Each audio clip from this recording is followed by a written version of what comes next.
Sometimes the loneliest people live in the biggest houses, and sometimes the strongest hearts hide behind the highest walls. In 1880s Texas, wealthy widow Lucinda Hale had everything money could buy, but nothing her soul truly needed, until a starving giant of a man appeared at her gate, asking for nothing more than a meal in exchange for honest work. She fed him out of mercy, but what she got in return was something far more dangerous than she bargained for. Cade Mercer wasn't just any drifter, he was a man with a past that powerful enemies would kill to keep buried. When cattle rustlers and blood feuds threaten everything Lucinda has built, the simple bargain she made with a hungry cowboy becomes a fight for survival, love, and redemption. Will the man she saved end up saving her in return? Before we jump back in, tell us where you're tuning in from, and if this story touches you, make sure you're subscribed, because tomorrow I've saved something extra special for you. The morning sun cast long shadows across the Hale ranch as Lucinda stood on the wraparound porch of her grand stone mansion, coffee cup warming her hands despite the Texas heat already building at 7 o'clock. From this vantage point, she could see for miles in every direction rolling hills dotted with mesquite trees, endless stretches of golden grassland that had once supported thousands of head of cattle, and the winding creek that gave the nearby town its name. Deadman's Creek had earned its grim moniker during the cholera outbreak of '74, but the water still ran clear and cold, sustaining what remained of her empire. She twisted the simple gold band on her left ring finger, a gesture that had become as automatic as breathing in the 3 years since Thomas died. The ring had grown loose on her finger. He'd lost weight in her widowhood, though Rosa insisted on cooking enough food each day to feed a dozen ranch hands. Lucinda couldn't bring herself to remove it, even though well-meaning friends had suggested it might help her move forward. The ring wasn't holding her back, it was holding her together. At 28, she was still young enough to remarry, still beautiful enough to have her pick of suitors from 3 counties. Her auburn hair caught fire in the sunlight, and her green eyes held intelligence that had intimidated more than one would-be husband.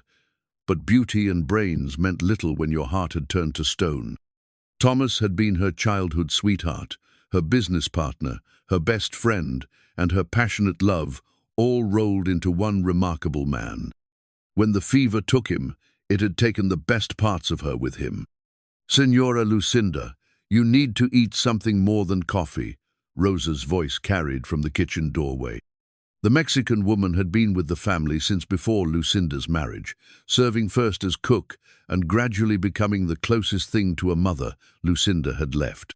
Her own parents had died in a stagecoach accident 2 years before Thomas, leaving her truly alone in the world, except for the handful of people who worked her land. "I'll eat when I'm hungry, Rosa," Lucinda replied, though she knew she'd probably skip breakfast again.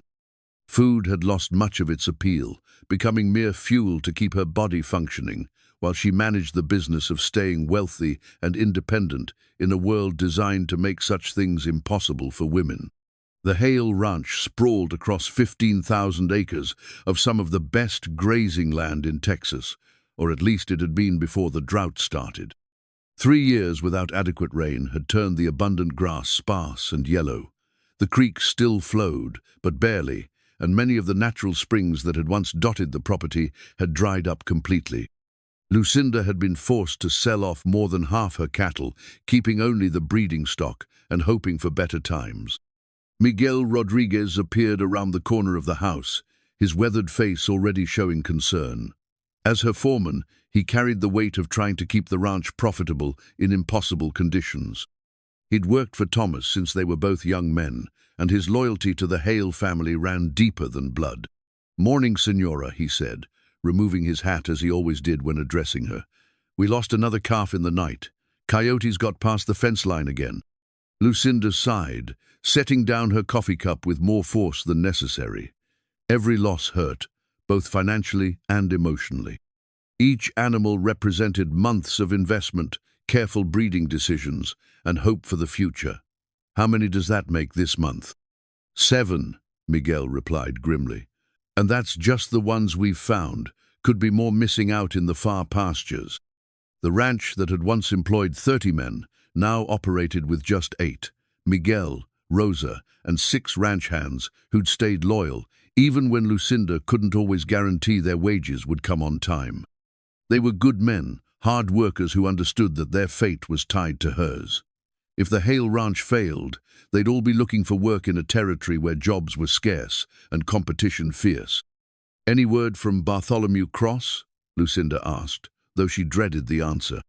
Cross owned the neighboring spread to the east, and he'd been circling her property like a vulture ever since Thomas died.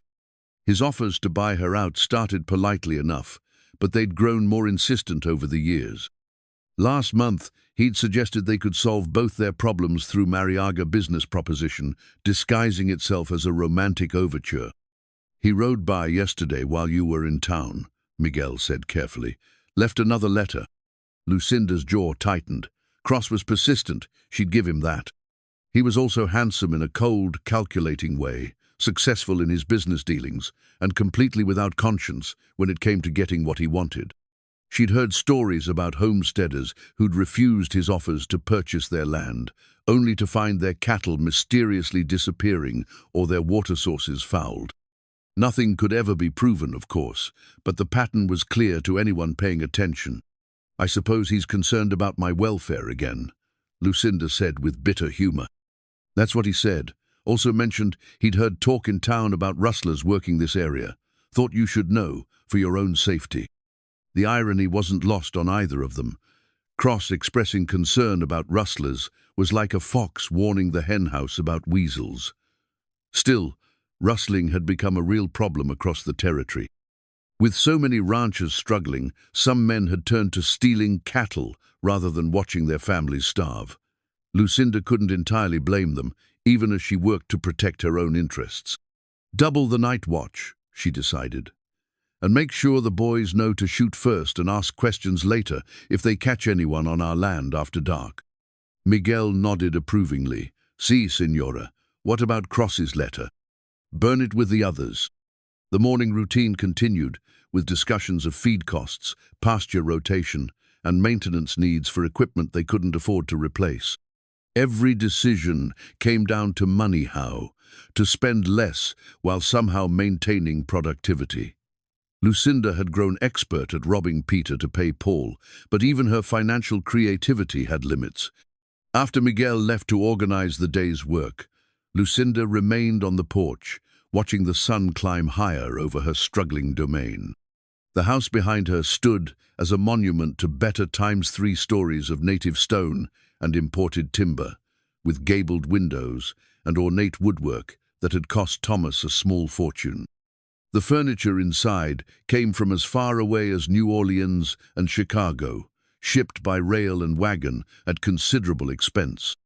Crystal chandeliers hung in rooms that now went unused most evenings, and Persian rugs covered floors that echoed with the footsteps of just 3 people instead of the large family Thomas had envisioned.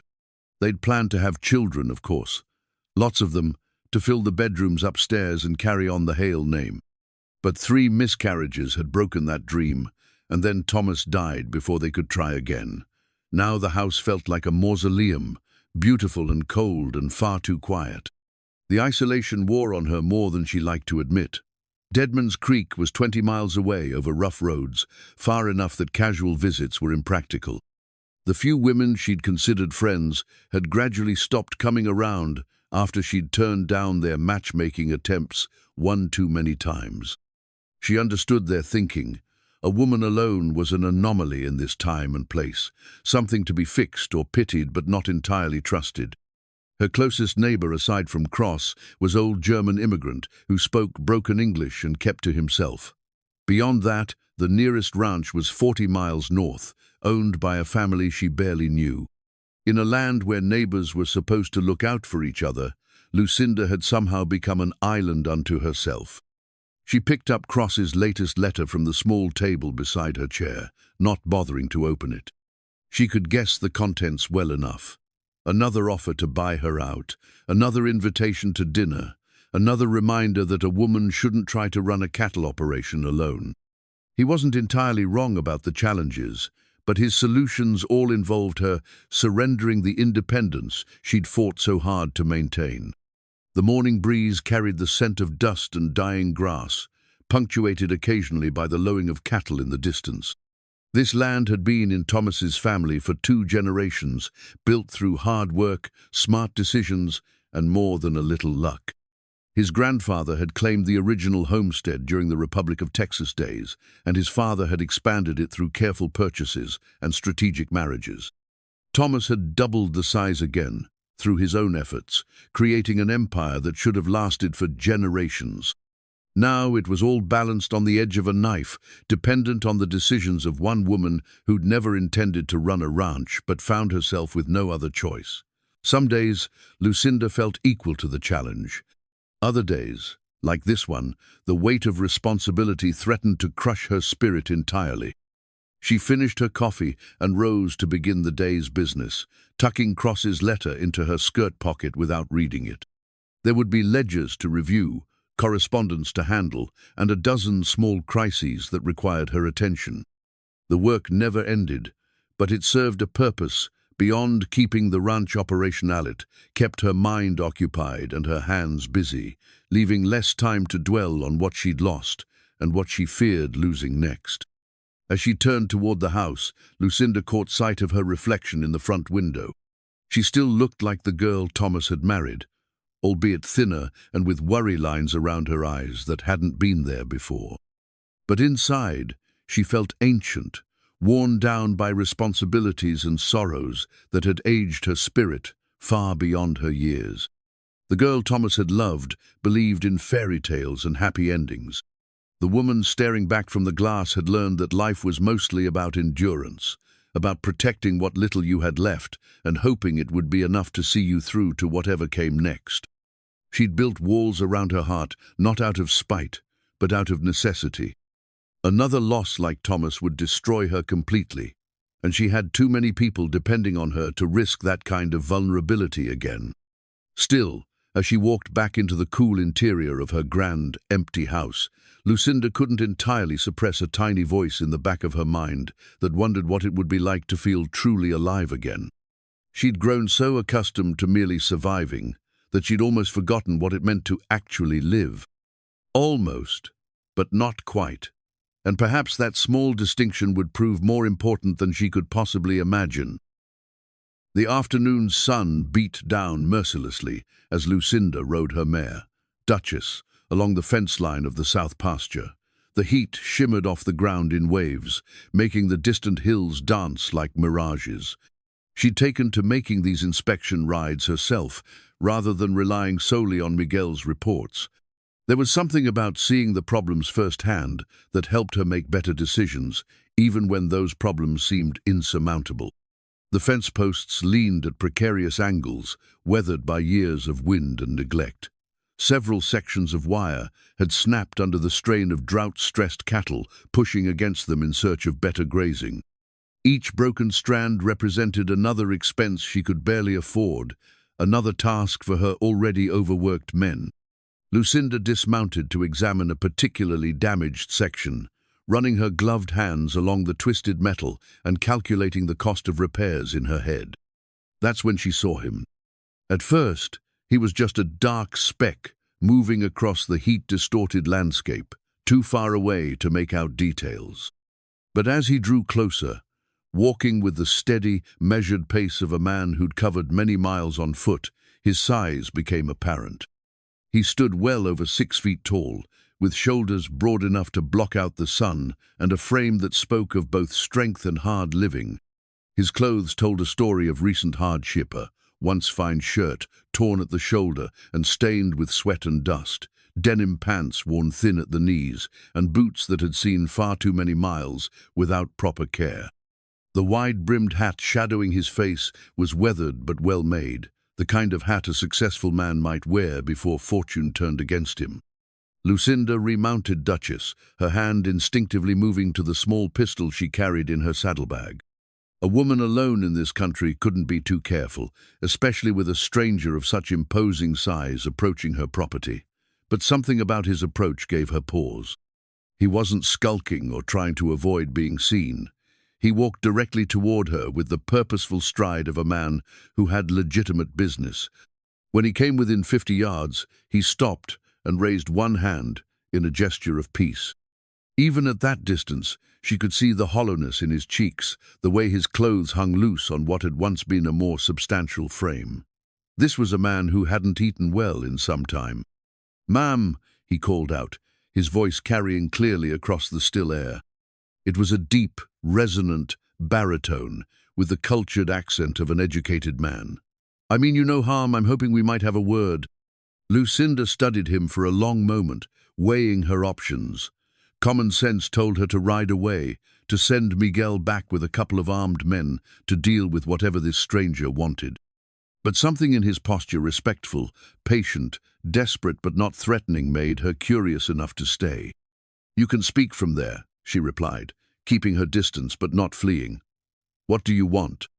He removed his hat, revealing dark brown hair that needed cutting and a face that bore the marks of recent suffering. His eyes, she noticed, were a striking pale blue, the color of winter sky.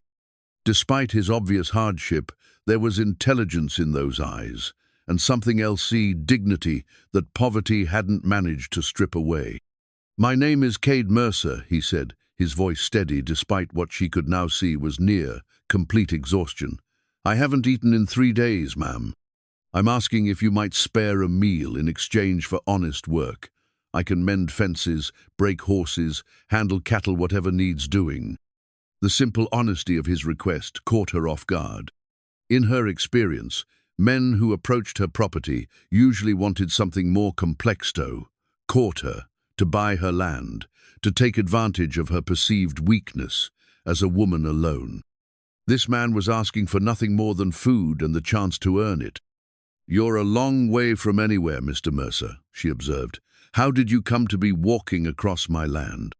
A shadow passed across his features, quick but not quick enough to hide entirely. "Lost my horse 2 days back. Snakebite.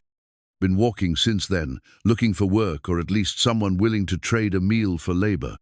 It was a plausible story, but Lucinda sensed there was more to it.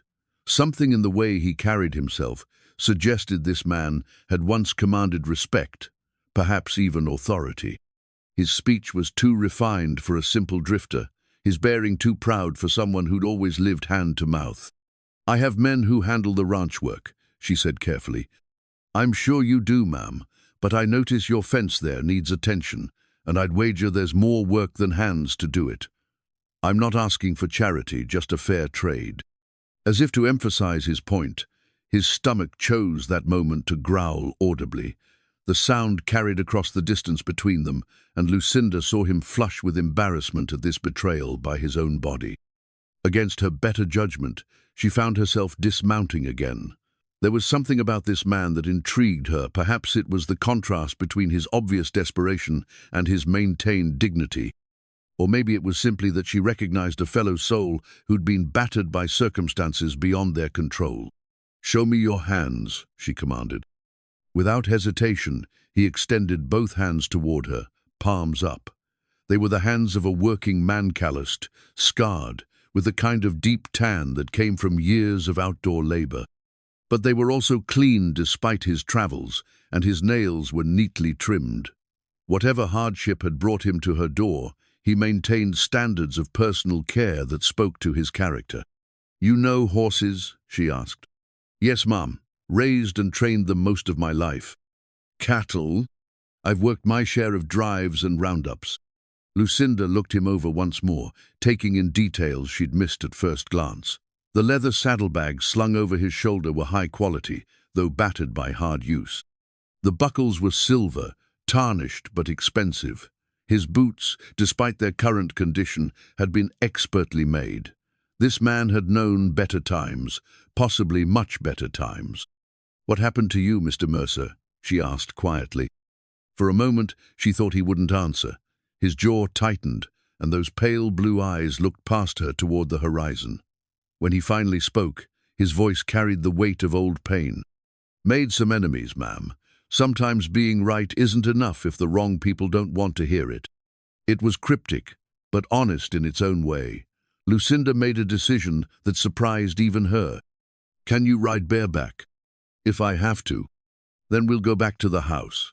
You'll get that meal, and we'll see what kind of work you can do." She paused, fixing him with a stern look. "But understand this, Mr. Mercer run a respectable operation.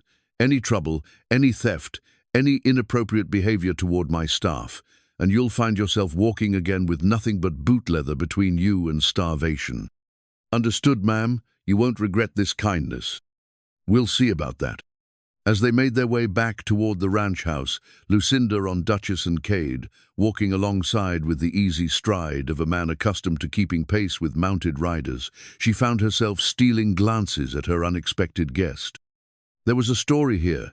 She was certain of it. Men didn't fall from prosperity to begging for meals without reason, and everything about Cade Mercer suggested his circumstances were recent and dramatic. The saddlebags bouncing against his hip looked heavy, as if they contained more than just a few personal belongings. She caught glimpses of papers tucked inside when the leather flaps shifted with his movement letters, perhaps, or documents of some kind. Whatever they were, he guarded them carefully, adjusting the bags whenever they threatened to reveal their contents. Miguel was waiting in the yard when they arrived, his expression darkening as he took in the sight of Lucinda, accompanied by a stranger. His hand moved instinctively to the pistol at his hip, and she could see the questions forming in his eyes. "Miguel, this is Cade Mercer," she announced before her foreman could voice his concerns. "He'll be working for us in exchange for meals. See that he gets fed, then find him something to do." "Senora," Miguel began, but she cut him off with a look. "We need the help, and he needs the work. Sometimes solutions are that simple." But even as she said it, Lucinda knew nothing about this situation was truly simple. She'd invited a mystery into her ordered world, and mysteries, in her experience, had a way of becoming complications. Still, as she watched Cade Mercer carefully set his saddlebags in the shade of the porch and remove his hat once again in her presence, she couldn't bring herself to regret the decision. Perhaps it was the loneliness talking, or maybe it was simply the recognition of desperation in someone else's eyes.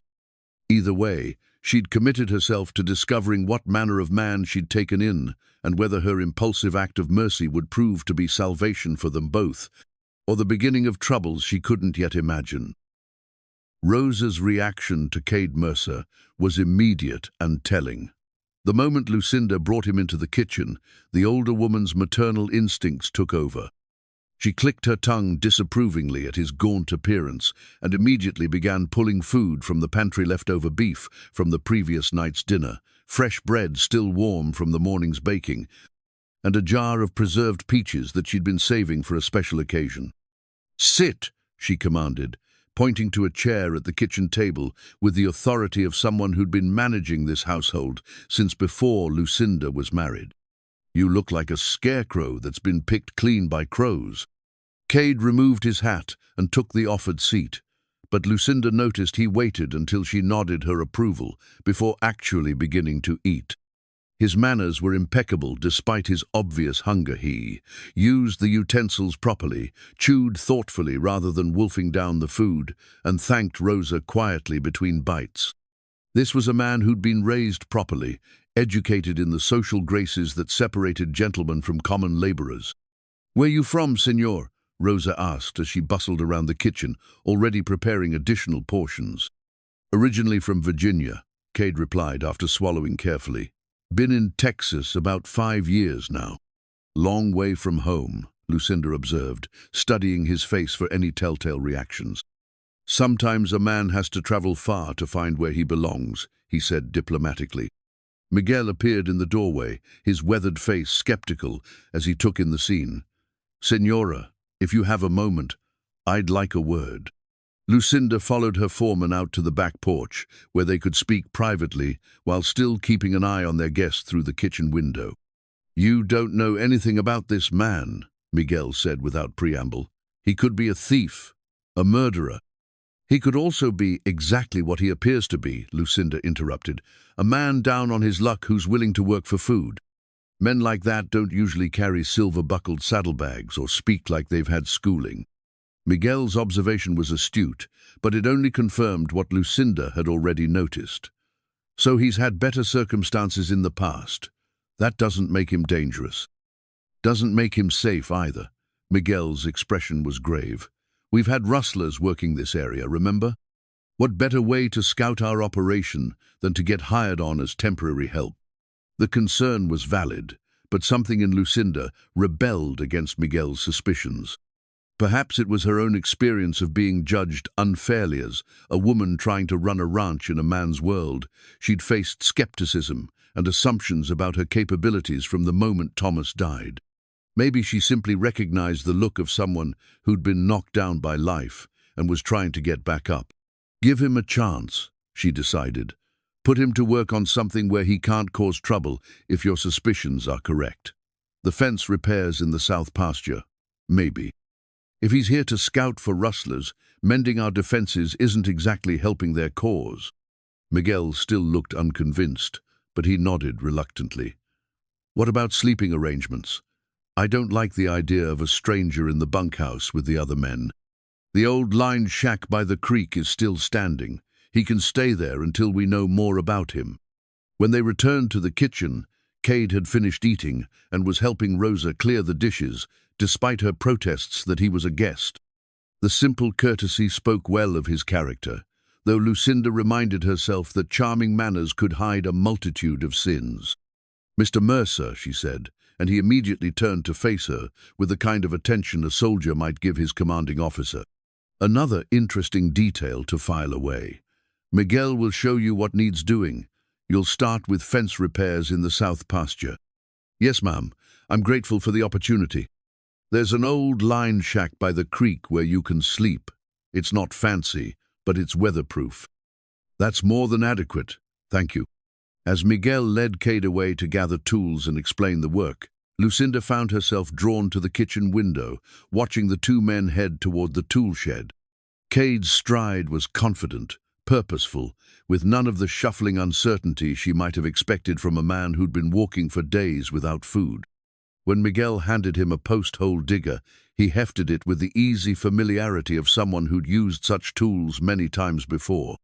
He has good hands, Rosa observed, joining Lucinda at the window, and he said please and thank you for everything. A man who remembers his manners when he's starving, that says something about his raising. It says something, Lucinda agreed. But what exactly? For the rest of the afternoon, she found excuses to ride past the south pasture, ostensibly checking on other aspects of the ranch operation, but actually observing their new employee. What she saw both impressed and puzzled her. Cade worked with an efficiency that spoke of extensive experience, setting new posts with mathematical precision and stretching wire with the practiced eye of someone who understood that shoddy work would only create bigger problems later. More intriguingly, he'd organized his task in a way that suggested strategic thinking. Rather than simply patching the most obvious breaks, he'd assessed the entire fence line and was systematically replacing the weakest sections first.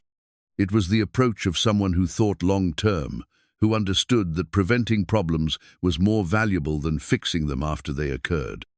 When one of the ranch hands, a young Mexican named Carlos, brought water to the work site, Lucinda watched their interaction carefully. Cade thanked the boy courteously and asked intelligent questions about the local cattle, the seasonal patterns of weather, and the challenges the ranch faced. His inquiries were those of someone genuinely interested in understanding the operation, not merely gathering information for nefarious purposes. As the sun began to set, painting the sky in shades of orange and purple, Cade cleaned his tools methodically before returning them to the shed. Another good signman who respected equipment were generally men who could be trusted with responsibility. "How did he do?" Lucinda asked Miguel, as they watched Cade walk toward the creek and his temporary lodgings. "Better than I expected," Miguel admitted grudgingly. "He knows his way around ranch work, I'll give him that. Got more done in one afternoon than some men manage in 2 days. Any concerns?" "Just the same ones I started with. A man with his skills shouldn't be walking from ranch to ranch looking for work. Something drove him to it, and until we know what, we should stay cautious." That evening, As Lucinda sat on her front porch with a cup of coffee, she could see a small fire flickering near the line shack. Cade had apparently found enough dry wood to build a modest campfire, though she noticed he'd been careful to place it where the flames wouldn't be visible from the main road. Another detail that could be interpreted multiple ways: either the caution of a man with something to hide, or simply the wisdom of someone who'd learned to avoid unnecessary attention during hard times. Rosa appeared beside her, carrying a plate covered with a clean kitchen towel. "I made extra biscuits," she said, though they both knew she'd made them specifically for their guest. "Someone should take them to him before they get cold." "You're already mothering him," Lucinda observed with amusement. "A hungry man is a hungry man, no matter what secrets he might be carrying. And that one has secrets. I can see it in his eyes. But I don't think they're the kind that would hurt good people." Lucinda found herself walking toward the creek, the plate of warm biscuits serving as her excuse. The night air was cooler than the day had been, carrying the scent of wood smoke and the distant lowing of cattle settling down for the night. When she approached the line shack, she could see Cade sitting beside his fire, staring into the flames with the expression of a man lost in memories. "Rosa thought you might be hungry," she said, holding out the plate. He looked up, startled from his reverie, and quickly rose to his feet. "That's very kind. Please tell her I'm grateful." As he accepted the biscuits, their hands brushed briefly, and Lucinda was surprised by the warmth of his touch.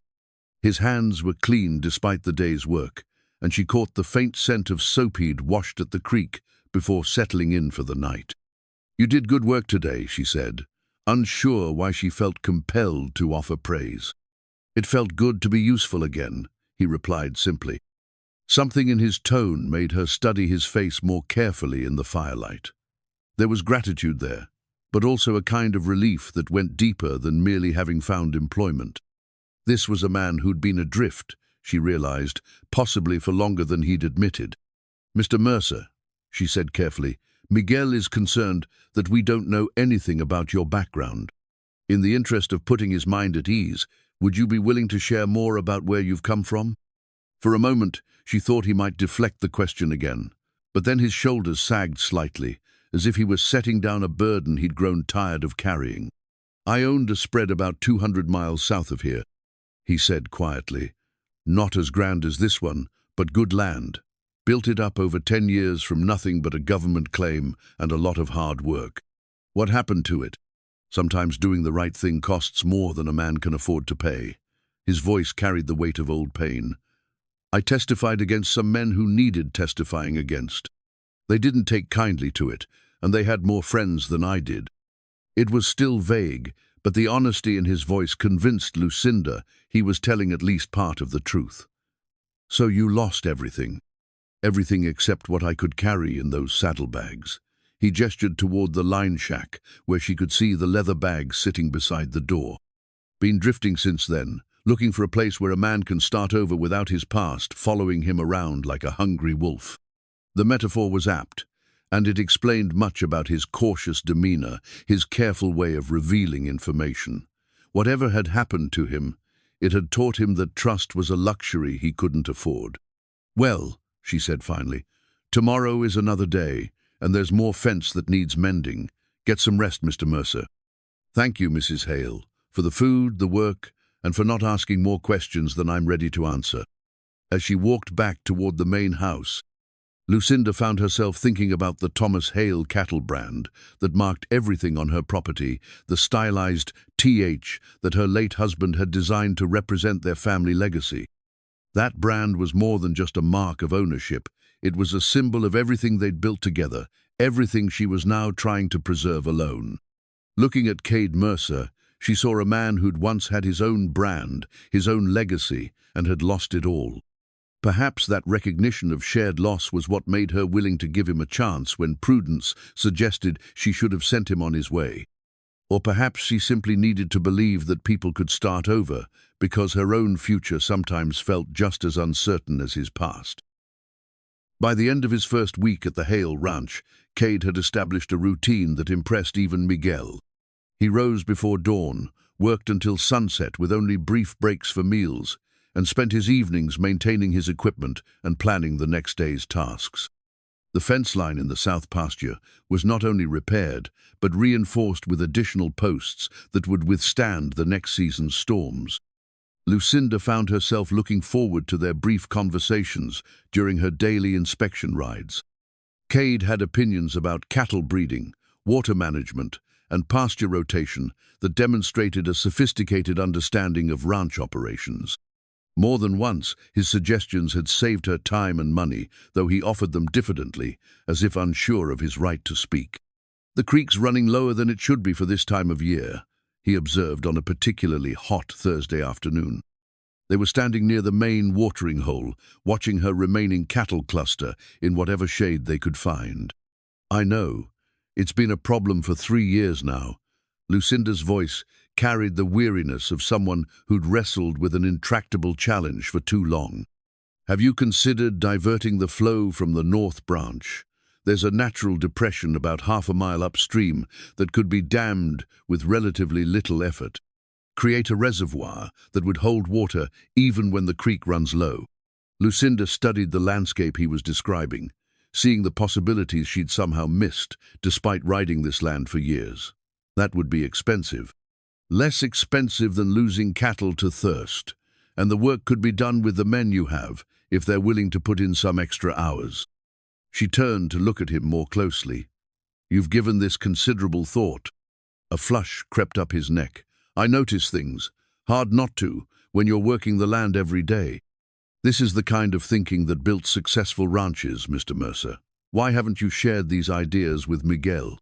"Not my place," he said simply. "I'm temporary help, not a partner in the operation." But that evening, Lucinda found herself discussing Cade's water management suggestions with Miguel over dinner. Her foreman listened carefully, asked practical questions about implementation, and grudgingly admitted the plan had merit. "He's not wrong about the benefits," Miguel said, "but I still don't trust him. A man with that kind of knowledge should be running his own spread, not working for day wages. He told me he lost his ranch. Maybe he's just looking for a fresh start. Maybe. Or maybe he's here for reasons he hasn't shared yet." The following morning brought an incident that would test Miguel's suspicions and reveal more about their mysterious employee than anyone expected. Lucinda was reviewing account books in her study when Rosa burst through the door, her face flushed with excitement and fear. "Senora, come quickly. There's trouble with the horses." Lucinda followed Rosa outside to find a crowd gathered around the main corral, where her prize stallion, Thunder, was rearing and striking at anyone who approached. The magnificent black horse had been spooked by something during the night and was now in a state of near panic that made him dangerous to himself and anyone nearby. "He's been like this since sunrise," Miguel explained, breathing hard from his own unsuccessful attempt to calm the animal. "Won't let anyone near him, won't take food or water. If we can't settle him down, he's going to hurt himself." Thunder was worth more than most men made in 5 years, a breeding stallion whose bloodline was renowned throughout Texas.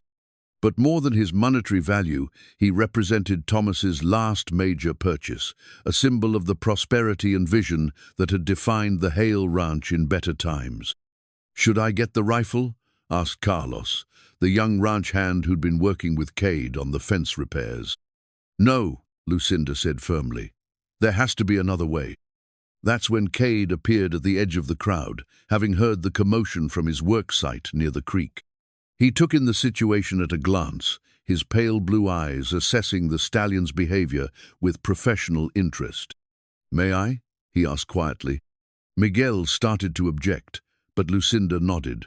They'd tried everything else, and Thunder was working himself into a lather that could prove fatal if it continued much longer. Cade approached the corral fence slowly, his movements deliberate and non-threatening. He didn't try to enter the enclosure or even reach through the rails. Instead, he simply stood at the fence and began to speak in a low, rhythmic voice that somehow carried clearly despite its softness. "Easy, big fellow, easy now. Nobody here wants to hurt you. You're safe. You're among friends." The words were simple, almost mundane, but there was something in Cade's tonea, combination of authority and compassion that seemed to penetrate Thunder's panic. The stallion's ears flicked toward the sound, and his wild thrashing gradually slowed to a nervous pacing. "That's better. Much better. You're a fine horse, aren't you? A king among horses. But even kings need to rest sometimes." As he continued speaking, Cade slowly removed his pocket watch from his vest and let it dangle from its chain, catching the morning sunlight. The gentle, swaying motion seemed to hypnotize the stallion, whose attention became focused on the glinting silver. Lucinda found herself equally mesmerized, not by the watch but by this unexpected side of the man she'd hired to mend fences. His entire bearing had changed from deferential hired hand to someone who clearly understood horses at the deepest level. The transformation was so complete that she wondered who the real Cade Mercer might be. After 20 minutes of patient work, Thunder had calmed enough to accept a handful of oats from Cade's outstretched palm. The stallion's breathing returned to normal, and he allowed himself to be led to the water trough for a much-needed drink. The assembled ranch hands broke into spontaneous applause, but Cade seemed embarrassed by the attention. He quickly pocketed his watch and stepped back from the corral, his posture returning to the humble demeanor of a temporary employee. "How did you do that?" Lucinda asked, genuinely amazed. "Just takes patience and understanding," he replied modestly. "Horses are like people. They act out when they're scared or confused. Give them time to realize you're not a threat, and they'll usually come around." But Miguel had noticed something else. "That was no ordinary horse handling," he said quietly to Lucinda as Cade walked away. "That was the work of a professional trainer, maybe even a cavalry officer." The observation stuck with Lucinda throughout the day. That evening, she made her usual trip to the line shack with leftovers from dinner, but this time her curiosity got the better of her discretion. "That was impressive work with Thunder today," she said as Cade accepted the plate of food. "Just doing what needed doing. Where did you learn to work with horses like that?" For a moment, she thought he might deflect the question, as he had so many others, but then he seemed to reach some internal decision. "My father bred horses for the Confederate cavalry during the war," he said quietly. "I grew up around some of the finest animals in Virginia. After the war, when everything else was gone, horse training was one of the few skills that still had value." It explained much about his bearing, his refined speech, and his natural authority. The son of a Confederate horse breeder would have grown up with advantages of education and social position, only to see them stripped away by war and its aftermath. "The war ended 20 years ago," Lucinda observed gently. "Some wounds take longer to heal than others." His voice carried a weight that suggested personal as well as regional scars. As he spoke, Cade absently pulled out his pocket watch to check the time, and in the firelight, Lucinda caught a glimpse of the engraving on its case. The ornate script was hard to read, but she could make out what looked like the initials CM, followed by other letters that didn't quite match what she expected. "That's a beautiful watch," she said, hoping to encourage him to reveal more. Cade looked down at the timepiece as if surprised to find it in his hand. "It belonged to my father," he said carefully. "One of the few things I managed to save when I lost the ranch." But something in his tone suggested the story was more complicated than that simple explanation. The watch was expensive, the kind of heirloom passed down through generations of prosperity. Yet the initials she'd glimpsed didn't seem to match the name he'd given her. As she walked back to the main house, Lucinda found herself wondering how many layers of truth surrounded Cade Mercer. He'd revealed more about himself tonight than in all their previous conversations combined, yet she sensed that deeper mysteries remained. The man who could calm a panicked stallion with nothing but his voice and a pocket watch was clearly more than he pretended to be. The question was whether those hidden aspects of his identity represented a threat to her and her ranch, or simply the private pain of someone who'd learned that the past could be a dangerous burden. Either way, she was beginning to realize that her simple act of charity in feeding a hungry stranger had introduced complications into her life that she was only beginning to understand. But as she prepared for bed that night, Reviewing the day's events and the growing list of improvements Cade had suggested for the ranch, Lucinda had to admit that complications weren't necessarily unwelcome. For the first time in 3 years, she felt as though she had a true partner in the challenge of keeping the Hale Ranch profitable and secure.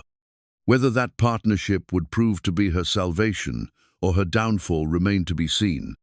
But either way, the loneliness that had defined her widowhood was beginning to lift, replaced by something that felt suspiciously like hope.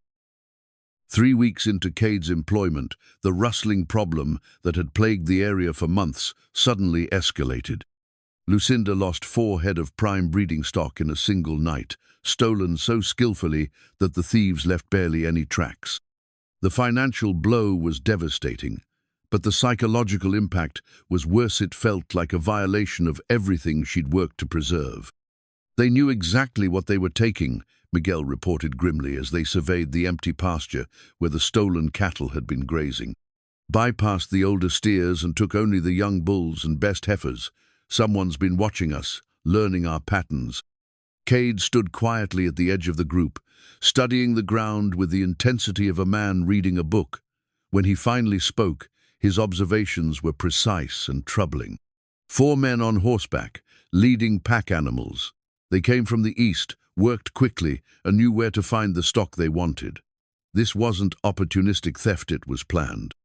"How can you tell all that from a few hoof prints?" Carlos asked, clearly impressed despite himself. "The depth of the impressions tells you how many riders and whether they were carrying extra weight. The spacing shows they were moving with purpose, not wandering around looking for targets. And the direction they came from suggests they had a specific destination in mind." Miguel nodded grimly. "The east border runs along Cross's property." The implication hung in the air like smoke from a grass fire. Bartholomew Cross had been pressuring Lucinda to sell for months, growing more insistent as her financial situation became increasingly precarious. Cattle rustling was an old tactic for forcing struggling ranchers into bankruptcy, especially when the stolen animals conveniently disappeared without trace. That afternoon, as if summoned by their suspicions, Cross himself arrived at the ranch.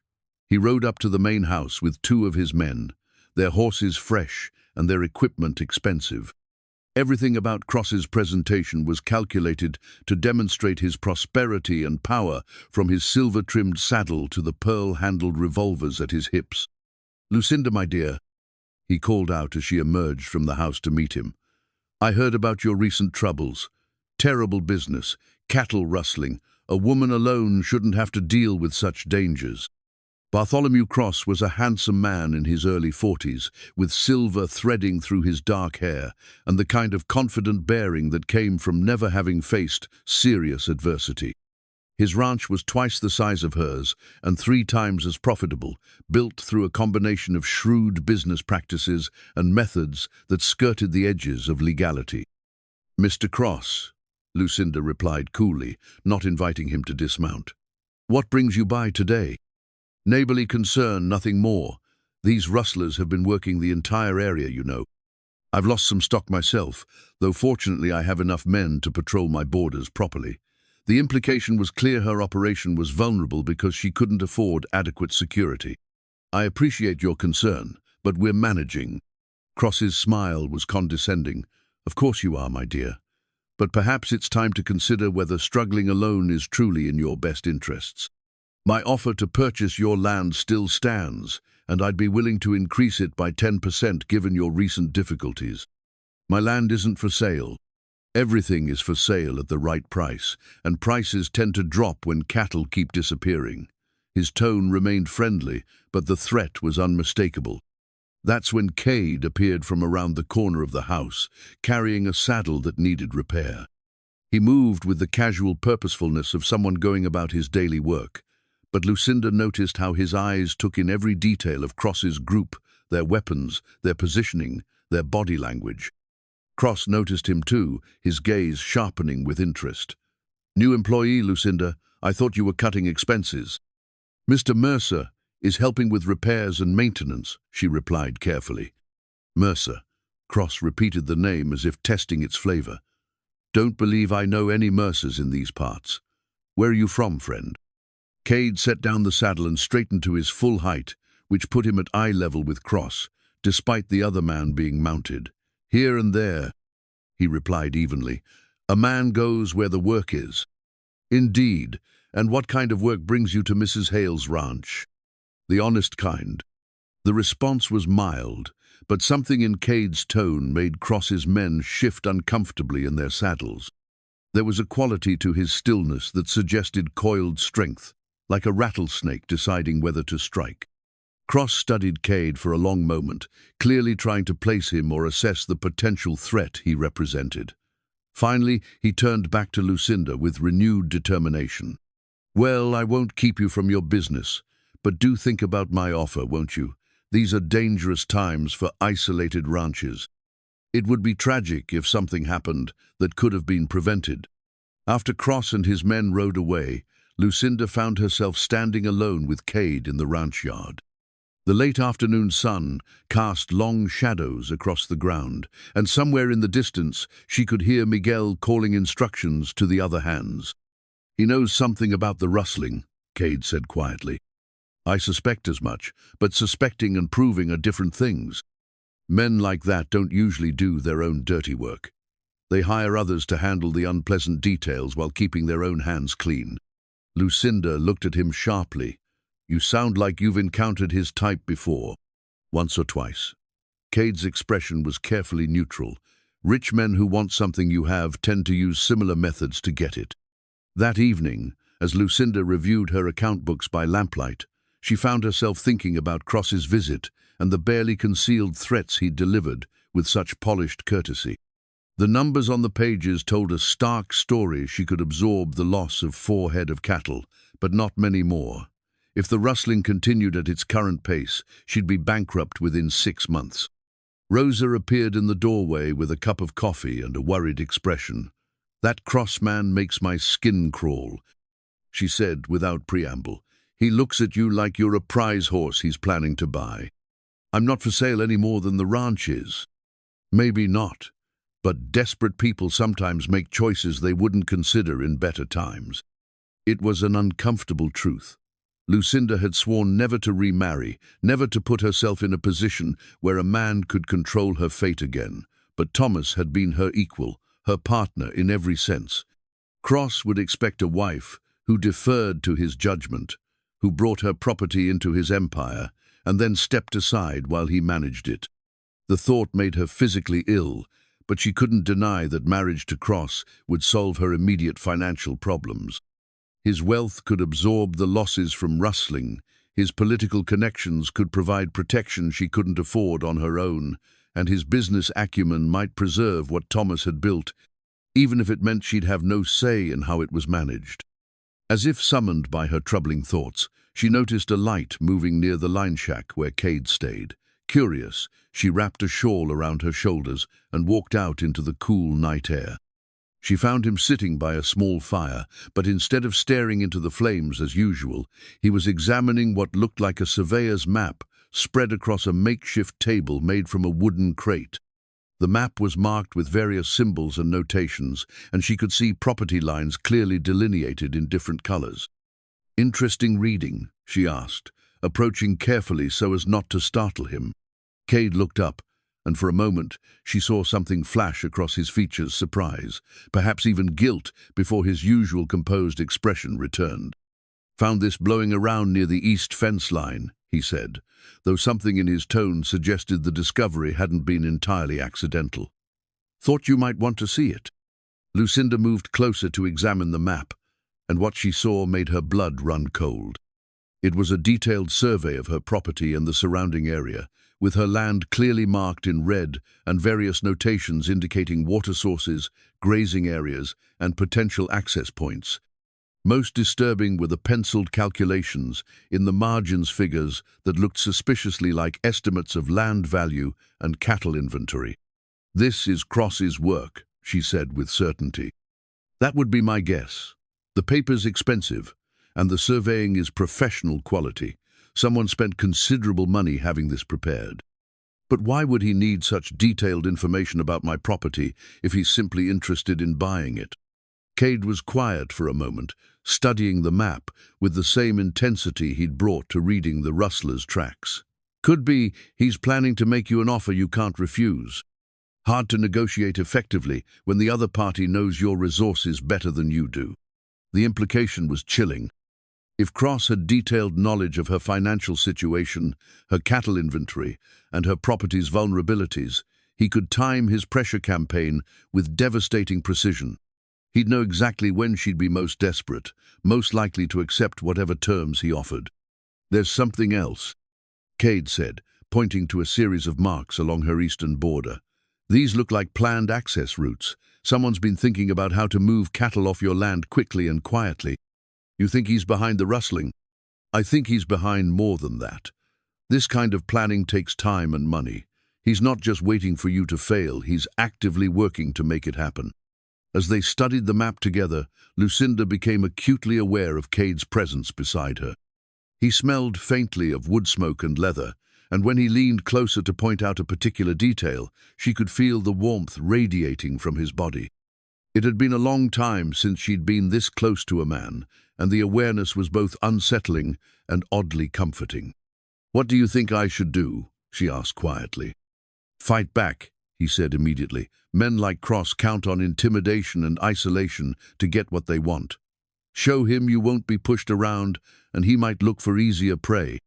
Easy for you to say. You don't have everything you own at stake." Cade was quiet for so long that she wondered if she'd offended him. When he finally spoke, his voice carried a weight of personal experience that made her reconsider her assumption. "Actually, Mrs. Hale, I know exactly what it feels like to watch everything you've built slip away piece by piece, and I know what it costs to give up without a fight. Sometimes the only choice is to stand your ground and see what happens, even when the odds are against you."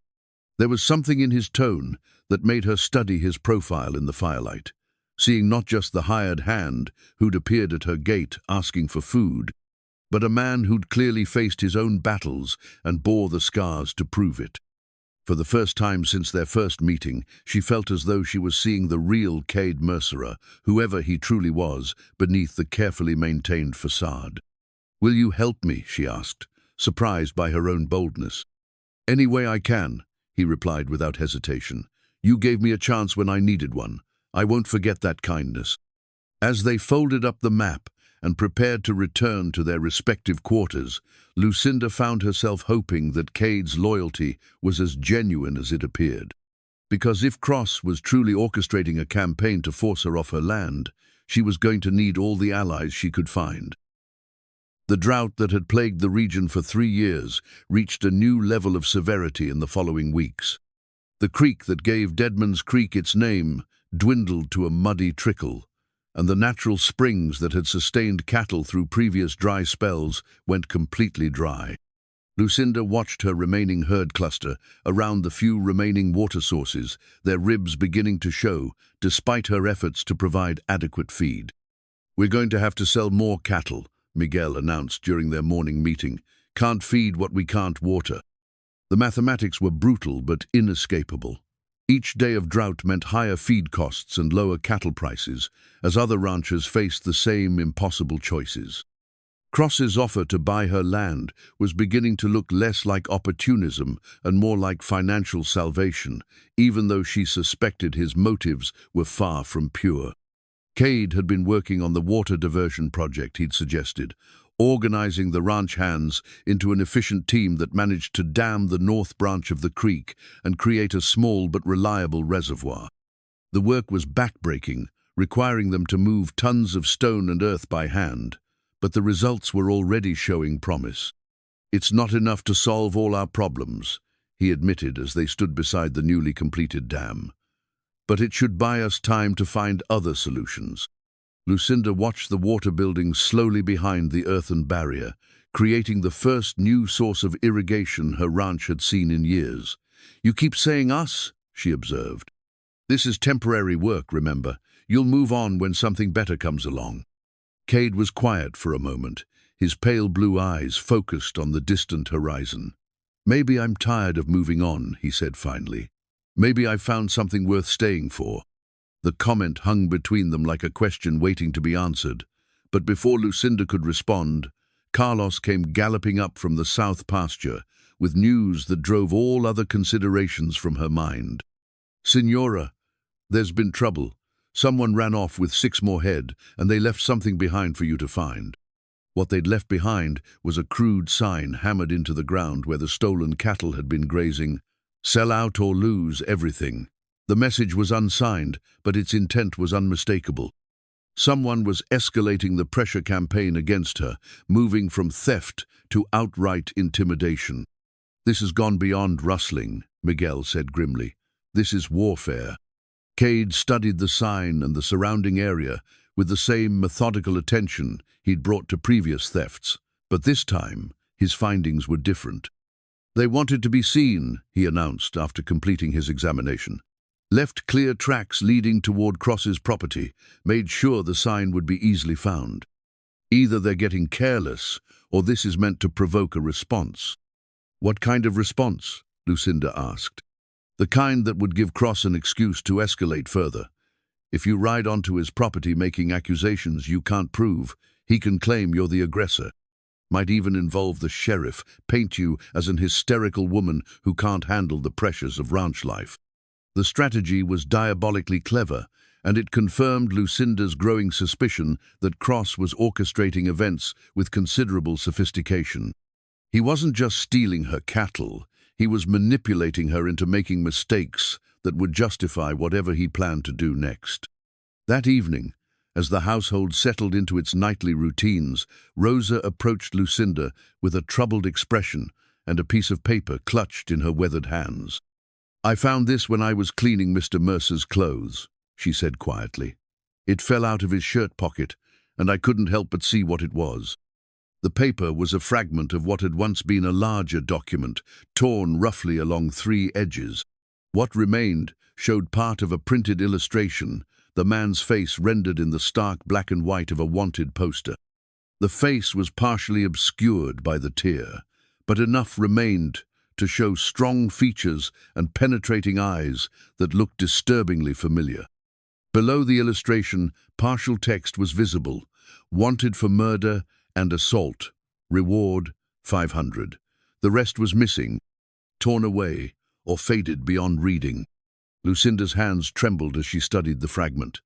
The partial face could belong to any number of men, but something about the eyes, the set of the jaw, reminded her powerfully of Cade. If this was indeed a wanted poster bearing his likeness, it would explain his mysterious past, his reluctance to discuss his background, and his obvious skill with weapons and tactics. "What should we do?" Rosa asked nervously.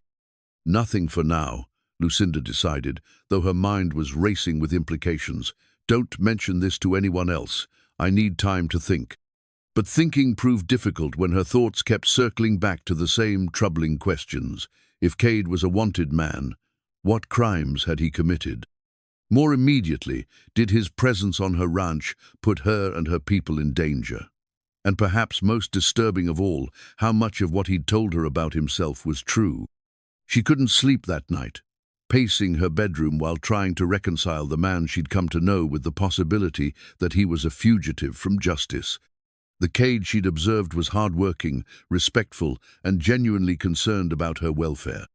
He'd shown kindness to Rosa, patience with the younger ranch hands, and protective instincts that seemed entirely sincere.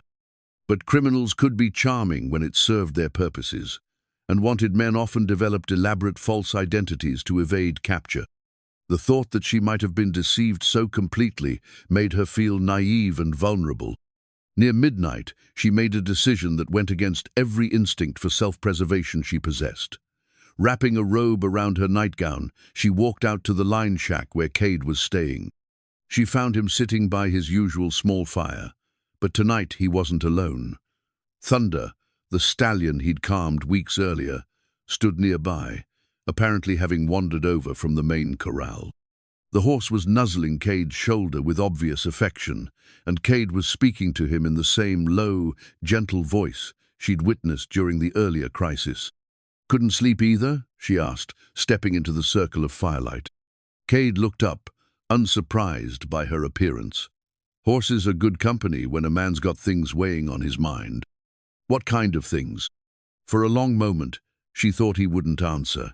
Thunder snorted softly and moved away, apparently sensing the tension between the two humans. Finally, Cade reached into his shirt pocket and pulled out what looked like the remaining portion of the wanted poster Rosa had found.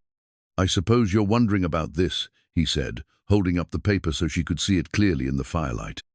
Lucinda's breath caught in her throat. The complete poster showed Cade's face unmistakably, along with text that made her blood run cold. "Wanted for murder and assault, Cade McKinnon, reward, 500.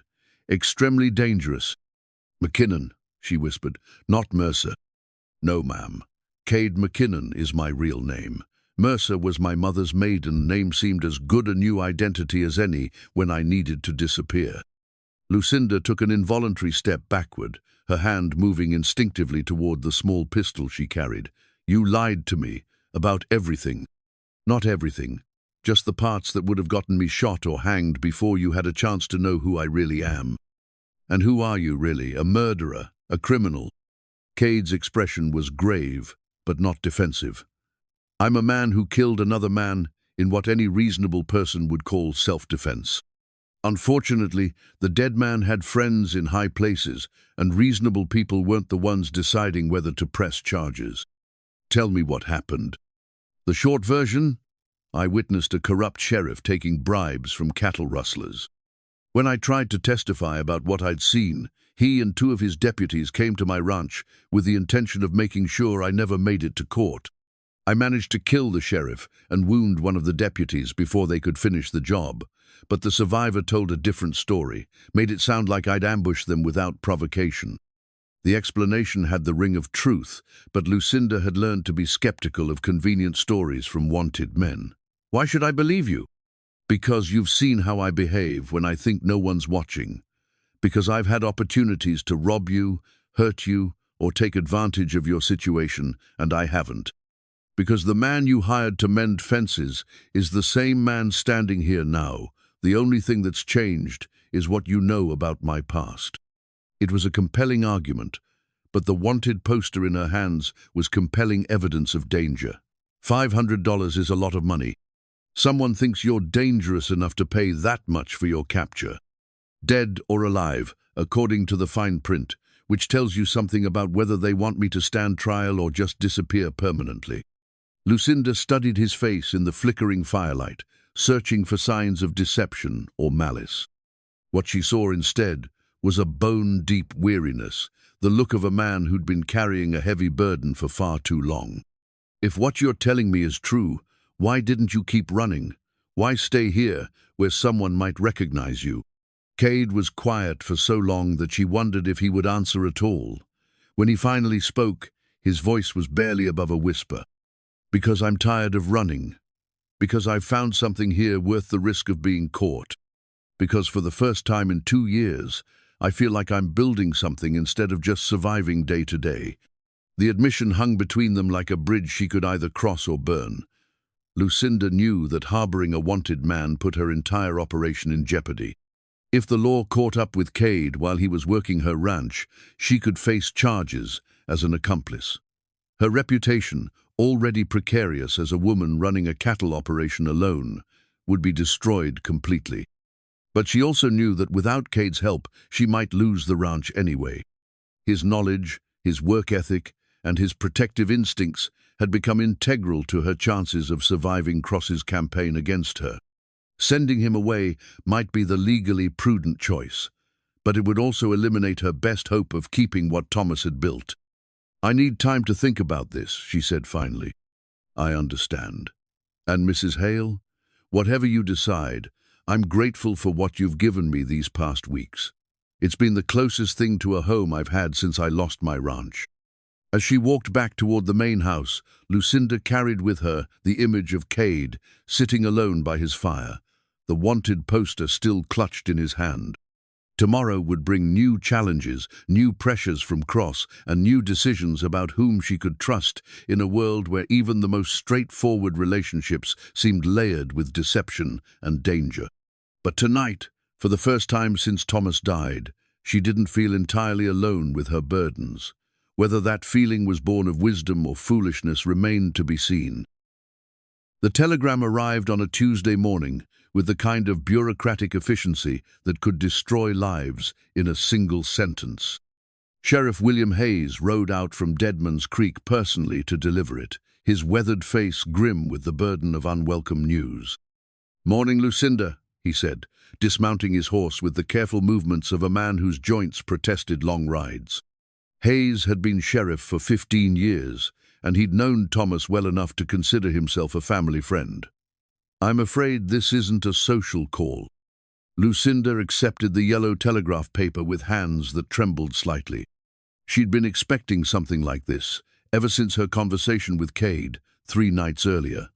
But expectation didn't make the reality any less devastating. "Wanted man Cade McKinnon, believed working your area. Stop extremely dangerous. Stop reward. 500 dead or alive. Stop notify immediately if sighted. Stop." The message was signed by a U.S. Marshal named Robert Dalton, operating out of San Antonio. Below the official text, someone had added a handwritten note. "Known associates include cattle rustlers and murderers. Do not attempt apprehension alone." "You know anything about this McKinnon fellow?" Hayes asked, watching her face carefully for reactions. Lucinda forced herself to meet his eyes steadily. "Should I? Word is he might be working as a ranch hand somewhere in this area, using a false name probably. Could be dangerous for whoever's employing him, assuming they don't know his real identity." The sheriff's tone was casual, but Lucinda could sense the undercurrent of suspicion. Hayes was nobody's fool, and he'd survived 15 years of law enforcement by learning to read people's faces when they lied.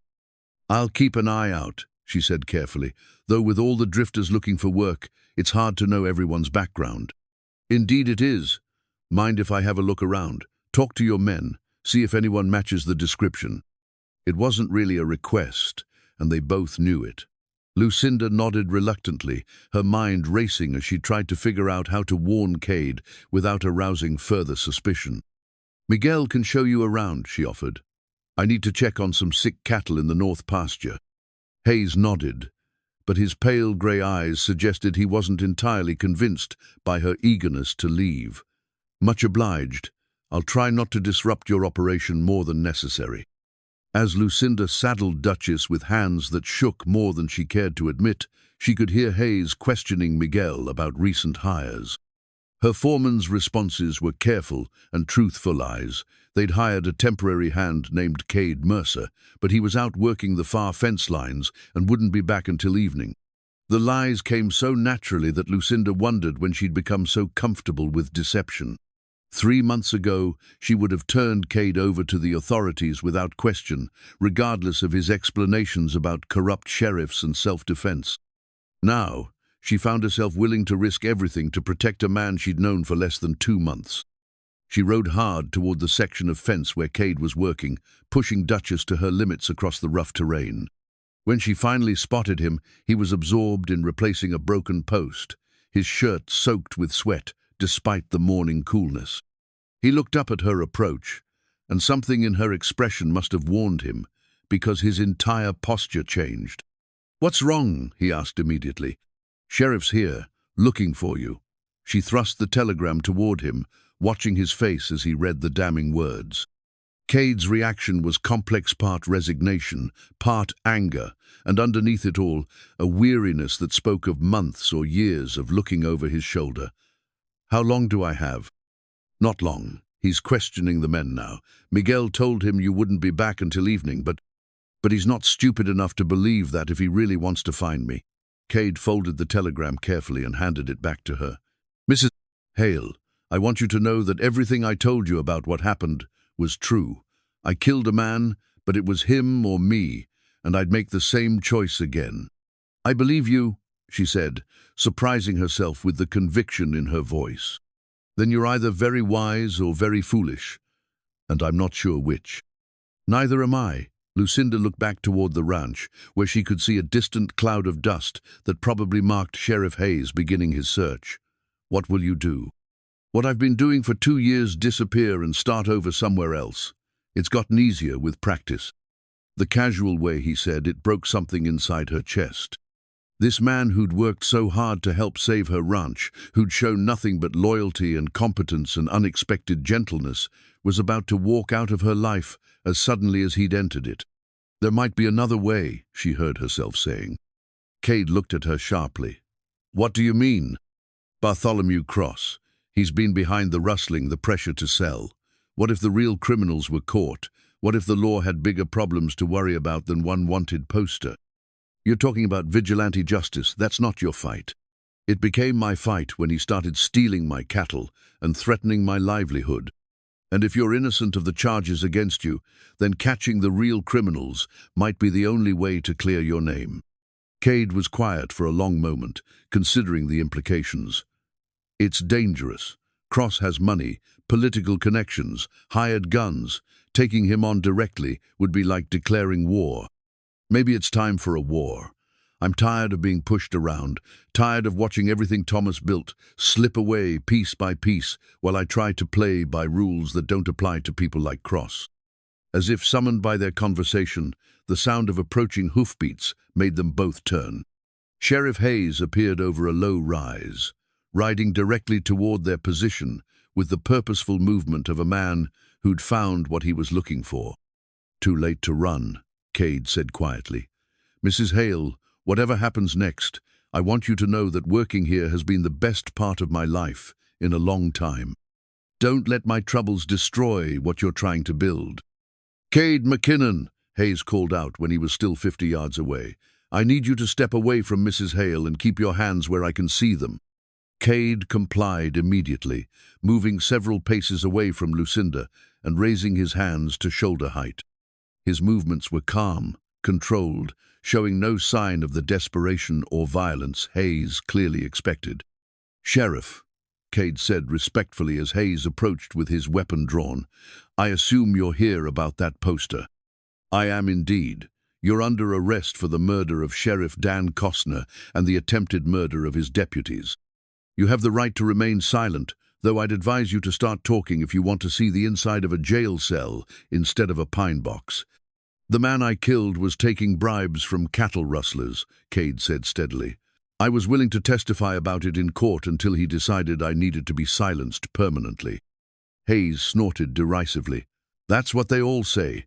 Costner was a good man, served his community faithfully for 20 years. Then why did he come to my ranch at night with 2 armed men instead of serving a proper warrant during daylight hours? Because he had reason to believe you were dangerous. Turns out he was right. As Hayes moved to place shackles on Cade's wrists, Lucinda found herself speaking before her rational mind could stop her. Sheriff, what if I told you I had evidence that the real cattle rustlers are still operating in this area? What if the crimes Cade was trying to report are still happening? Hayes paused, his attention shifting to her. What kind of evidence? Lucinda thought of Cross's surveyor's map, the coordinated pattern of thefts from her ranch, and the escalating intimidation campaign that had culminated in the threatening sign.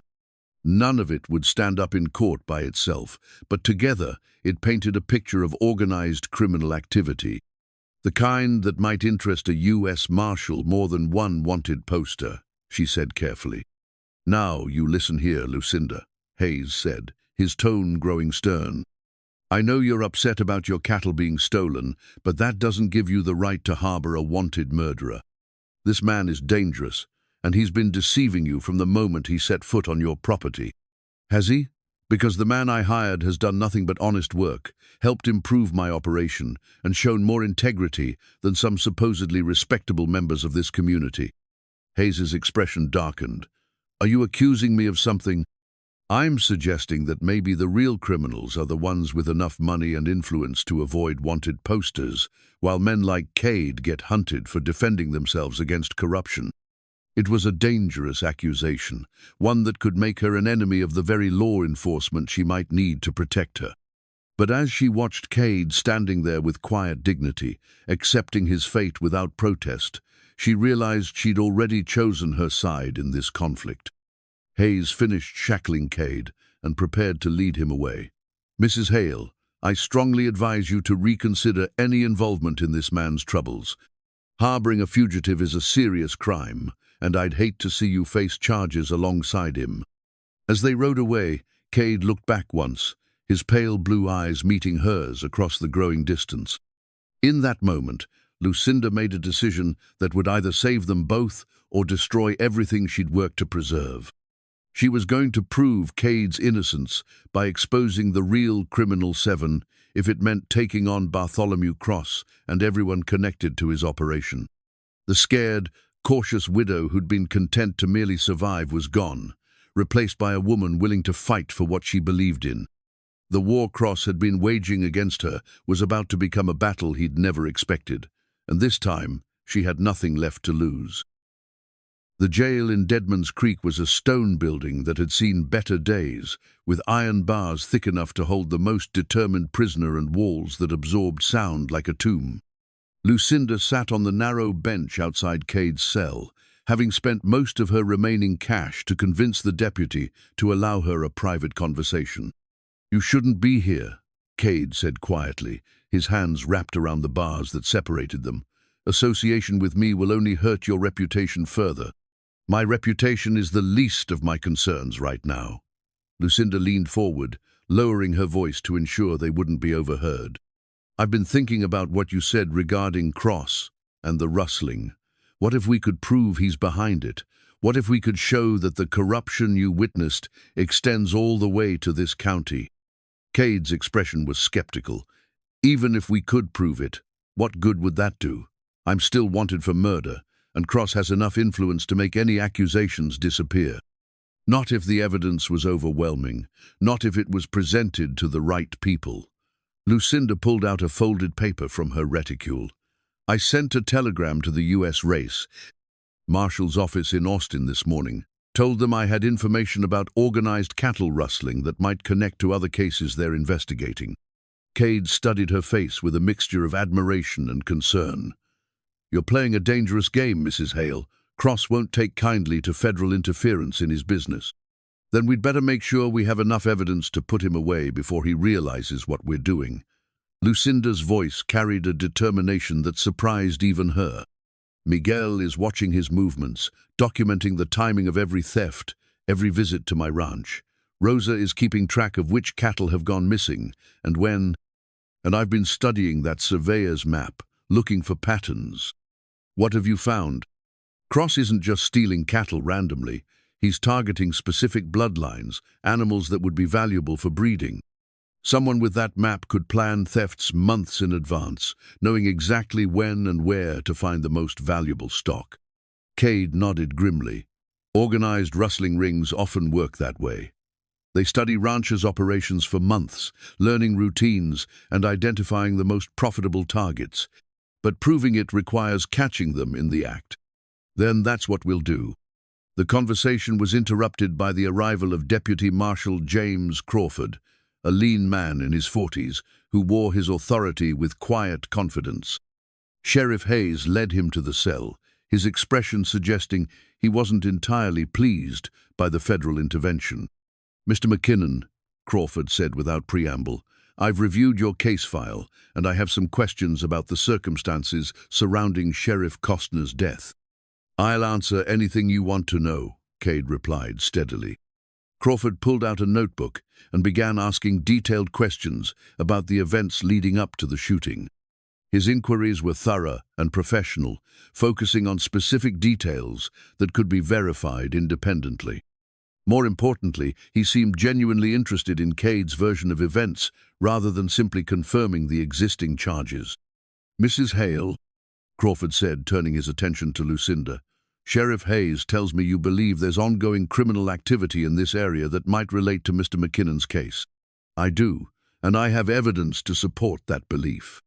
Over the next hour, Lucinda presented everything she'd gathered: Cross's surveyor's map, the documented pattern of thefts from her ranch, the intimidation tactics, and the escalating pressure to sell her land. Crawford listened carefully, asking pointed questions and taking detailed notes. "This is certainly suggestive," he said finally, "but it's largely circumstantial. To make charges stick against someone with Cross's resources and connections, we'd need more direct evidence. What kind of evidence? Lucinda asked. Witnesses to actual crimes, documented proof of coordination between different criminal activities, physical evidence linking Cross directly to the thefts. Sheriff Hayes shifted uncomfortably. Deputy Marshal, with all due respect, Bartholomew Cross is a pillar of this community. These accusations are based on the word of a wanted murderer and a woman who's clearly been under considerable stress. Crawford's expression remained neutral, but Lucinda caught a subtle tightening around his eyes that suggested Hayes's defense of Cross had been noted and filed away. Nevertheless, Sheriff, these allegations deserve investigation. Mrs. Hale, would you be willing to cooperate in gathering additional evidence? Anything you need. It could be dangerous. If Cross is as ruthless as you suggest, he won't hesitate to eliminate threats to his operation.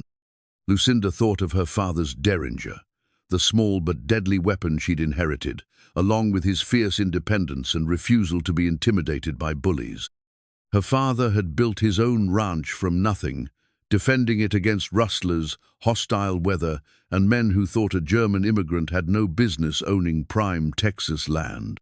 Deputy Marshal, she said quietly, I've already lost my husband, most of my cattle, and nearly everything else that mattered to me. I'm not about to lose what's left without a fight. Crawford nodded approvingly. Then here's what we're going to do. Mr. McKinnon will remain in custody for now, but I'm suspending any transfer to stand trial pending the outcome of our investigation. Mrs. Hale, you'll return to your ranch and continue your normal operations, but you'll also be our eyes and ears. Document everything, every visit from Cross, every theft, every suspicious activity. What about protection? Cade asked, his concern for Lucinda evident. If Cross realizes she's working with federal marshals, he might decide she's too dangerous to leave alive. I'll have men positioned where they can respond quickly if needed. But Mrs. Hale, you need to understand that you'll be essentially acting as bait. Are you prepared for that risk? Lucinda thought of Thomas, of the dreams they'd shared for their ranch and their future together. She thought of the cattle that had been stolen, the threats that had been made, and the gradual erosion of everything she'd worked to preserve.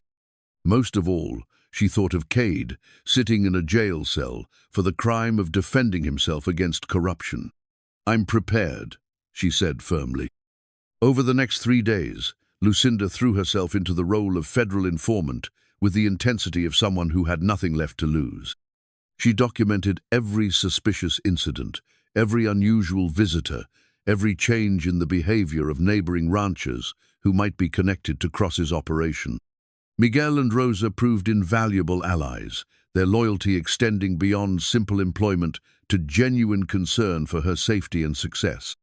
Miguel used his connections, among other ranch hands, to gather information about Cross's activities, while Rosa kept careful records of everything that happened at the Hale Ranch. Senora, Rosa said on the third evening, I think someone has been watching the house. I've seen the same rider on the hills 3 times today, always keeping his distance but never quite going away. Cross is getting nervous, Miguel added. Word is, he's been asking questions around town about your meeting with the federal marshal. He knows something's changed. That night, Lucinda sat on her front porch with her father's derringer in her lap, watching the darkness for signs of movement. The small weapon had been a gift from her father on her 16th birthday, along with lessons in its proper use and a stern lecture about when such extreme measures might be necessary. A gun is like a promise, he told her in his accented English. You never make promise you're not willing to keep. So you never draw gun unless you're ready to use it, and you never use it unless someone's life depends on it. Tonight, she felt closer to that threshold than she'd ever been before. Cross's surveillance suggested he was planning something, and she doubted it would be another polite offer to purchase her land. Her suspicions were confirmed the following morning when Cross himself arrived at her ranch, but this time he brought more than just 2 men. 6 riders accompanied him, all armed and displaying the kind of casual menace that professional gunfighters cultivated like a trade skill. Lucinda, my dear, Cross called out as she emerged from the house to meet him. I understand you've been entertaining some rather unsavory visitors lately. Federal marshals, men asking questions about your neighbors. I'm concerned that you might be getting involved in matters that are beyond your understanding. My understanding seems adequate for my needs, Mr. Cross. Does it? Because I hear that you've been making accusations about cattle rustling, suggesting that respectable members of this community might be involved in criminal activities. That's a dangerous path for a woman in your position. Cross's tone remained conversational, but the threat was unmistakable. His men had spread out in a semicircle around the yard, their positions calculated to control any escape routes. This wasn't a social call, it was an ultimatum. I've simply been cooperating with law enforcement, Lucinda replied carefully. Surely you don't object to citizens helping catch criminals. I object to wild accusations based on the word of wanted murderers and desperate women who've lost touch with reality. Sometimes grief and financial pressure can cause people to make poor decisions, to see conspiracies where none exist. Miguel appeared from the barn, his hand resting casually near his pistol. Behind him, she could see Carlos and two other ranch hands taking positions that would give them clear fields of fire if violence erupted. Her men were outnumbered, but they had the advantage of knowing the terrain and fighting for something they believed in. Mr. Cross, Lucinda said, her voice steady despite the tension crackling through the air. I think it's time for you to leave my property. Cross's smile was cold and reptilian. I think it's time for you to reconsider your recent choices very carefully. Federal marshals can't protect you all the time, and accidents happen to isolated ranches more often than you might expect.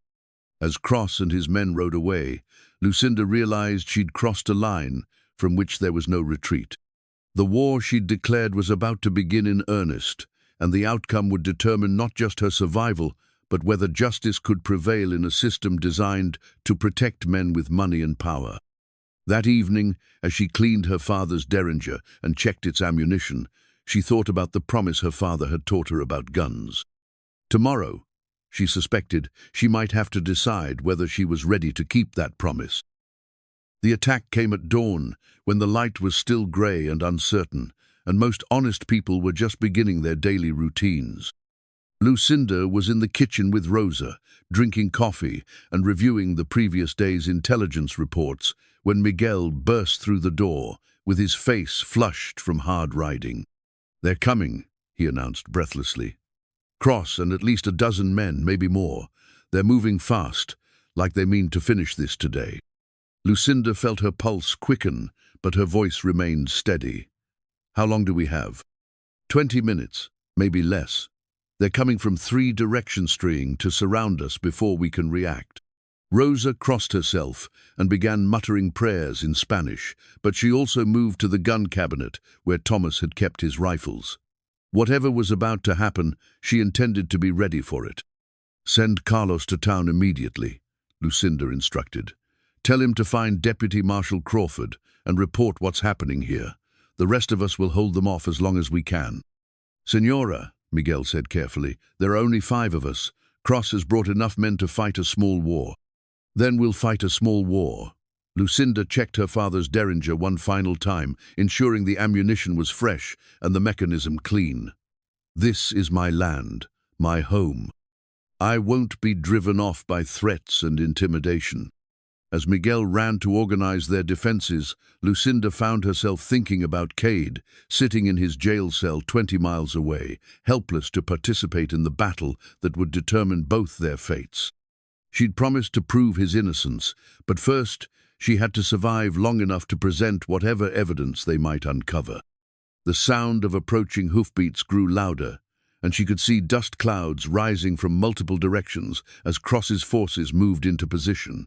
Whatever his plan, he'd coordinated it carefully, bringing enough firepower to ensure there would be no survivors to contradict his version of events.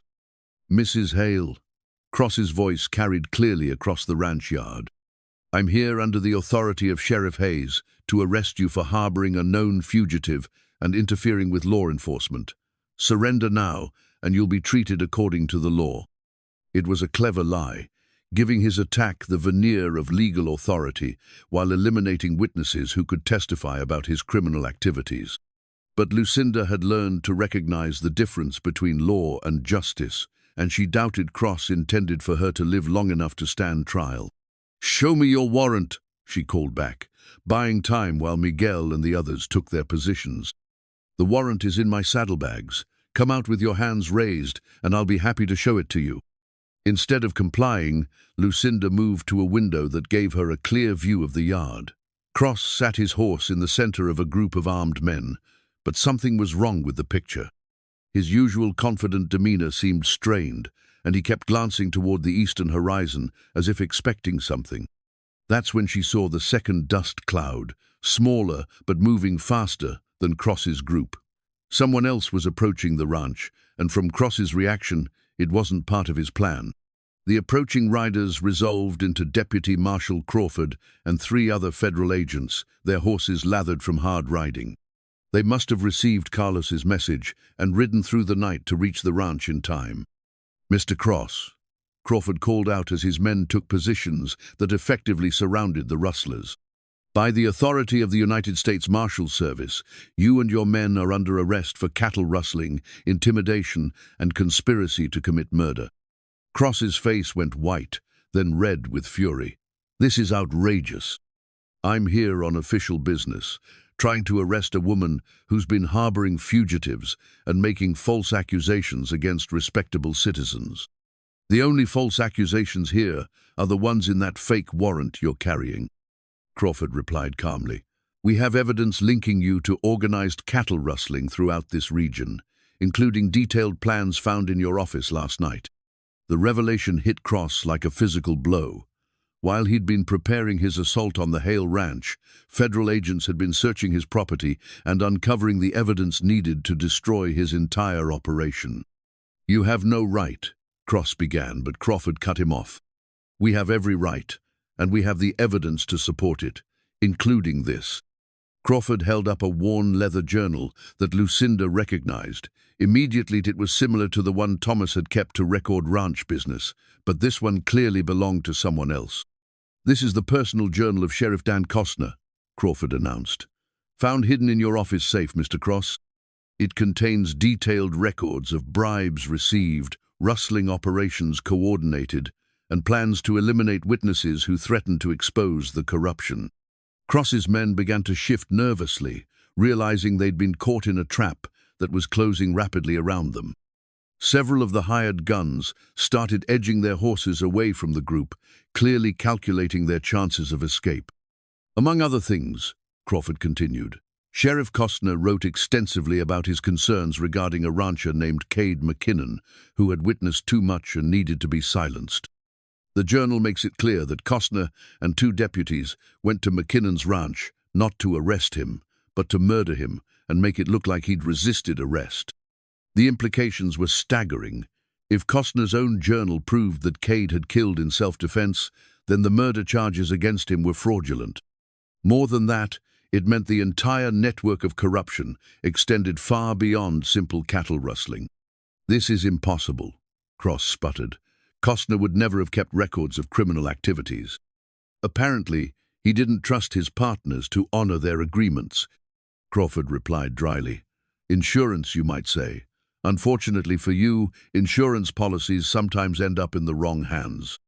Lucinda watched from her window as the confrontation unfolded, her heart pounding with hope and fear in equal measure. Crawford's arrival had saved her from immediate violence, but Cross and his men were still armed and desperate. Desperate men were capable of almost anything. Her fears proved justified when Cross suddenly drew his pistol and fired at Crawford, the shot echoing across the ranch yard like thunder. The federal marshal dove from his horse as bullets began flying from multiple directions, turning the organized arrest into a chaotic gun battle. "Get down!" Miguel shouted, as windows shattered under the impact of stray bullets. "They're fighting like cornered rats." Lucinda crouched below the windowsill, her father's derringer clutched tightly in her hands. The small weapon wouldn't be effective at long range, but if any of Cross's men made it to the house, she intended to make them pay dearly for the privilege. The gunfight seemed to last forever, though it probably continued for less than 5 minutes. When the shooting finally stopped, 4 of Cross's men lay dead in the yard. 3 others had surrendered, and Cross himself had taken a bullet in the shoulder that left him cursing and bleeding but very much alive. "It's over," Crawford called out. "Mrs. Hale, you can come out now. It's safe." As Lucinda emerged from the house, she saw Deputy Marshal Crawford holding Sheriff Costner's journal like a sacred text. The leather-bound book represented more than just evidence. It was proof that justice could prevail over corruption, that truth could survive even when powerful men tried to bury it. But more than anything, it was Cade's ticket to freedom and the vindication he'd been seeking for 2 long years of running and hiding. The real murderer had been exposed, not through violence, but through his own words, carefully preserved in a journal he'd never intended anyone else to read. The interrogation of Bartholomew Cross took place in the same jail where Cade had been held, but the circumstances were dramatically different. Cross sat in shackles, his wounded shoulder bandaged, but his pride still intact, refusing to answer questions about his criminal enterprise. "You have nothing," he insisted, despite the mountain of evidence Crawford had assembled. "That journal could have been forged, planted in my office by your people. No jury will convict a respected businessman on such flimsy proof." Crawford smiled grimly. "Actually, Mr. Cross, we have considerably more than Sheriff Costner's journal, while you were busy planning your assault on Mrs. Eclice. Hale's ranch, my men were interviewing your former associates. Funny how cooperative people become when they realize they're facing federal charges." Over the next hour, Crawford methodically destroyed Cross's denials with testimony from rustlers who'd been caught in previous raids, ranch hands who'd witnessed suspicious activities, and even Cross's own bookkeeper who'd kept detailed records of payments to corrupt officials. "Your operation was impressive," Crawford admitted. "Cattle stolen from struggling ranchers, sold through intermediaries to buyers in other states, with local law enforcement paid to look the other way. You might have continued indefinitely if you hadn't gotten greedy." "I don't know what you're talking about." "No? Then perhaps you can explain these." Crawford produced a stack of letters written in Cross's own handwriting, each one detailing payments to various officials and outlining plans for acquiring specific properties through intimidation and theft. "Where did you get those?" Cross demanded, his composure finally cracking. "From your office safe, along with Sheriff Costner's journal. It seems you both had the same idea about keeping insurance policies in case your partnership went sour." Lucinda watched the interrogation from the hallway, marveling at how quickly Cross's empire had crumbled once federal authorities began pulling at the loose threads. The man who'd seemed so powerful and untouchable was revealed to be nothing more than a common criminal with expensive clothes and political connections. "Mrs. Hale," Crawford said, stepping out of the interrogation room, "I believe we have everything we need to clear Mr. McKinnon of all charges. The evidence clearly shows he acted in self-defense against corrupt officials who intended to murder him. When will he be released?" "Within the hour. The charges against him are being formally dropped, and I'll personally ensure that his name is cleared with law enforcement agencies throughout the territory." As if summoned by their conversation, Sheriff Hayes appeared at the end of the hallway, his face grim with the knowledge that his world was about to change dramatically. The revelation of Costner's corruption had implicated several other officials, and Hayes was struggling to maintain his authority while federal agents investigated his department. "Mrs. Hale," he said stiffly, "I owe you an apology.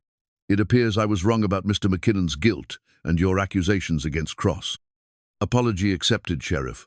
We all make mistakes when we don't have complete information." Hayes nodded gratefully, clearly relieved that she wasn't going to press the matter. "If there's anything I can do to help repair the damage to your operation—" "There is something," Lucinda interrupted. "I want a full investigation into every cattle theft in this area over the past 2 years. Every rancher who lost stock to Cross's operation deserves justice and compensation." "Of course, whatever you need." An hour later, Cade walked out of his cell, a free man, the charges against him officially dismissed, and his name cleared of all wrongdoing. Lucinda was waiting for him in the sheriff's office, holding the hat he'd been wearing when he was arrested. "Mrs. Hale," he said quietly, accepting the hat with hands that weren't entirely steady. "I heard what you did, the risks you took to prove my innocence. I don't have words adequate to express my gratitude." "Then don't try," she replied, surprised by the emotion in her own voice. "Just tell me you're planning to stay. The Hale Ranch needs a good foreman, and I can't think of anyone more qualified for the position." Cade's pale blue eyes searched her face, looking for confirmation that she meant what she was saying. "Are you offering me a permanent job?" "I'm offering you a partnership, half ownership in the ranch, equal say in all decisions, and a chance to build something that will last." "That's very generous, but I'm not sure I can accept such." "It's not charity, Cade. It's a business proposition. I need someone I can trust completely, someone who understands cattle ranching and isn't afraid to fight for what's right. In return, you get a home, a future, and a share in whatever success we can build together." Before Cade could respond, Crawford appeared with a final piece of news that would change everything for both of them. "Mr. McKinnon, Mrs. Hale, I thought you'd like to know that Cross has decided to cooperate fully with our investigation. He's provided a written confession detailing his entire operation, including the names of every official he bribed and every crime he committed."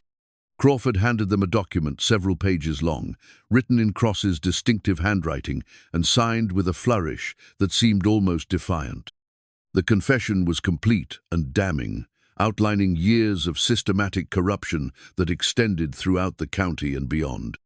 "Why would he confess?" Lucinda asked. "He had nothing to gain from cooperation." Actually, he had everything to gain. Federal prosecutors were prepared to seek the death penalty for his role in Sheriff Costner's murder conspiracy. By confessing and providing evidence against his co-conspirators, he's negotiated a sentence of 20 years in federal prison instead of hanging. It was rough justice, but justice nonetheless. Cross would spend the rest of his productive years behind bars, his criminal empire destroyed, and his reputation ruined. More importantly, the confession would prevent any future questions about Cade's innocence or the legitimacy of their evidence.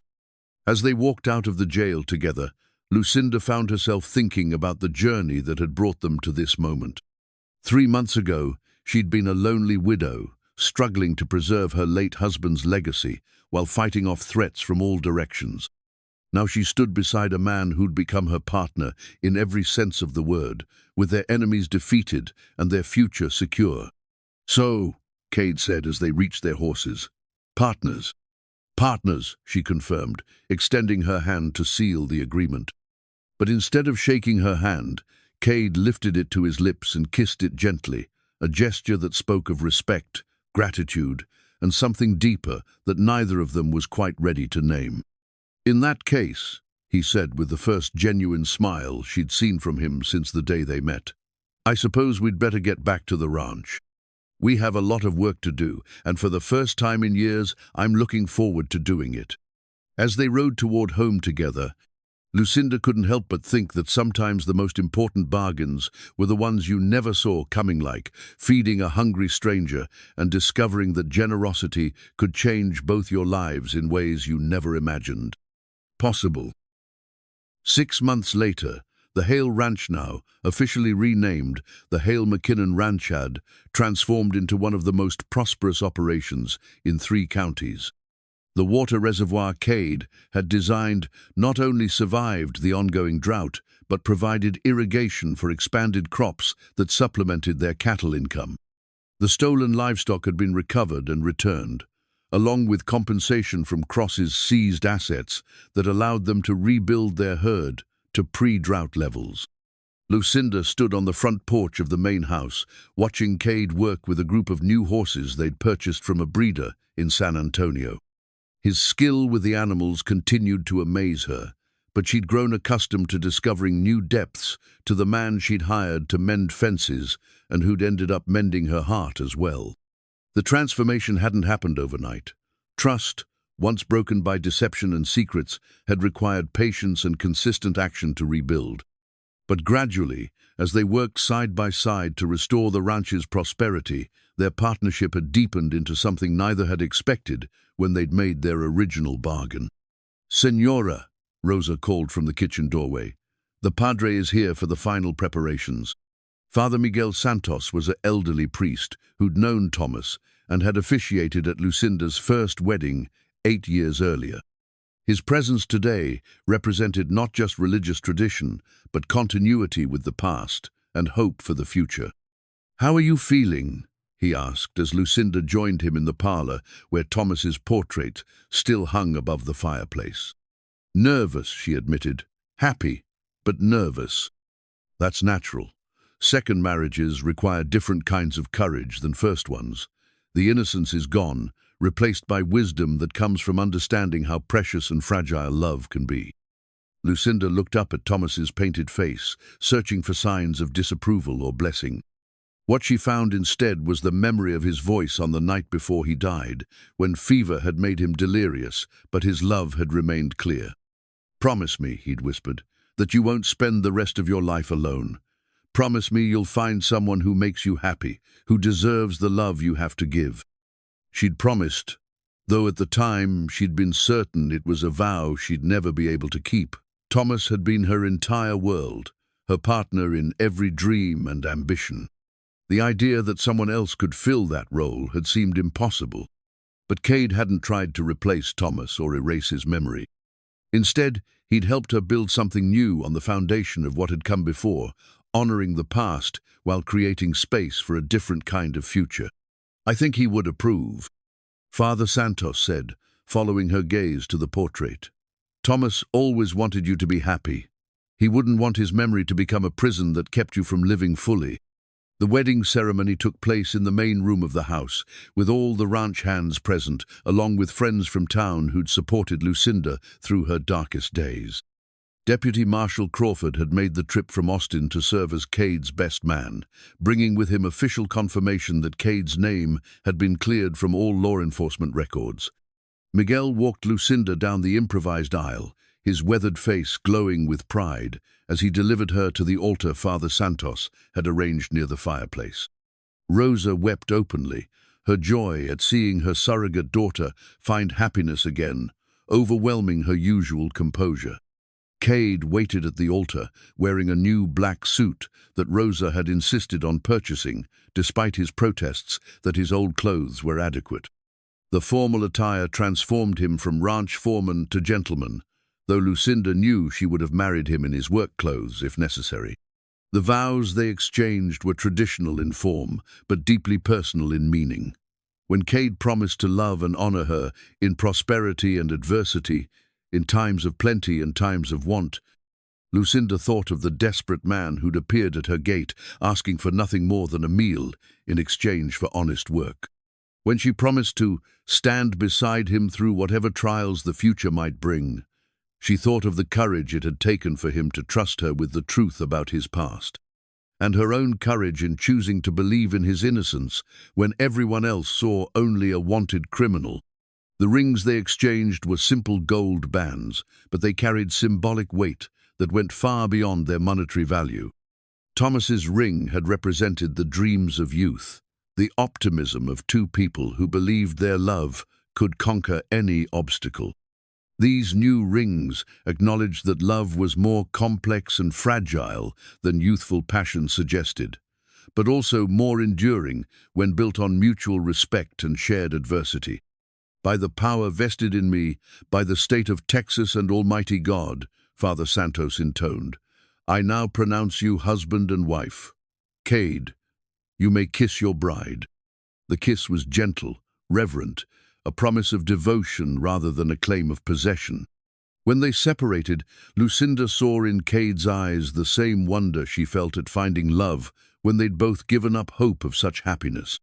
The celebration that followed was modest but heartfelt, with Rosa's cooking and Miguel's guitar providing the foundation for an evening of genuine joy. As the sun set over the ranch that had brought them together, Lucinda and Cade sat on the front porch steps, watching their guests dance in the yard while crickets provided natural music. "Any regrets?"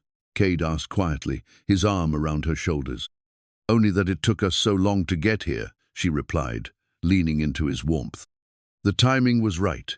We both needed to become the people we are now before we could appreciate what we have together." It was true. The scared, desperate man who'd begged for food wouldn't have been ready for partnership and love. The bitter, isolated widow who'd trusted no one couldn't have opened her heart to the possibilities Cade represented.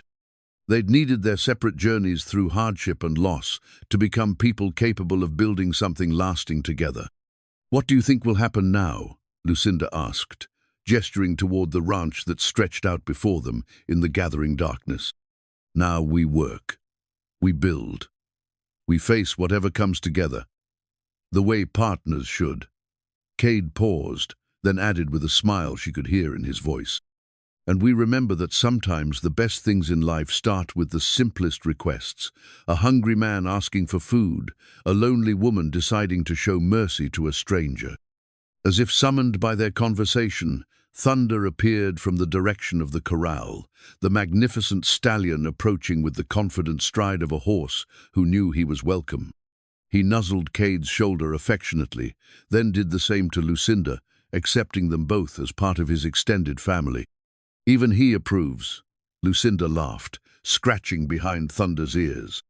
"He's got good judgment for a horse, probably better than most people." As the evening wound down and their guests began to depart, Lucinda found herself thinking about the journey that had brought them to this moment. 6 months ago, she'd been a woman alone, fighting to preserve her late husband's legacy while battling forces that seemed determined to destroy everything she'd worked to protect. Tonight, she was a wife again, but more importantly, she was half of a partnership built on mutual respect, shared adversity, and the kind of love that grew stronger under pressure rather than weaker. The ranch that had once felt like a burden she bore alone was now a shared enterprise, a foundation for whatever the future might bring. "Ready to go in?" Cade asked as the last guests rode away. "In a moment." Lucinda looked up at the stars beginning to appear in the darkening sky, thinking of Thomas and the dreams they'd shared, of her father and the lessons he'd taught her about courage and independence, of all the people who'd helped shape her into the woman she'd become. "Thank you," she whispered to the night air, speaking to everyone who'd contributed to this moment of happiness.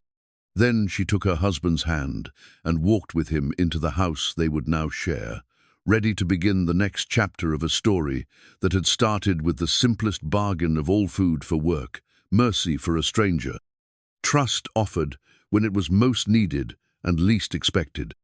Sometimes the most important journeys began with a single step taken by someone who had the courage to choose kindness over caution, hope over fear, love over the safer but lonelier path of isolation.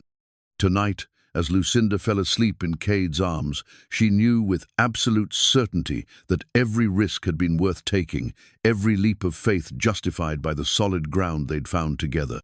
The giant cowboy who'd asked for nothing more than a meal had given her everything she'd never known. She wanted partnership, security, and a love deep enough to last whatever storms the future might bring. And in return, she'd given him the only things that truly mattered: a home, a future, and the kind of unconditional acceptance that could heal even the deepest wounds. It was, she thought drowsily, exactly the kind of bargain that made life worth living.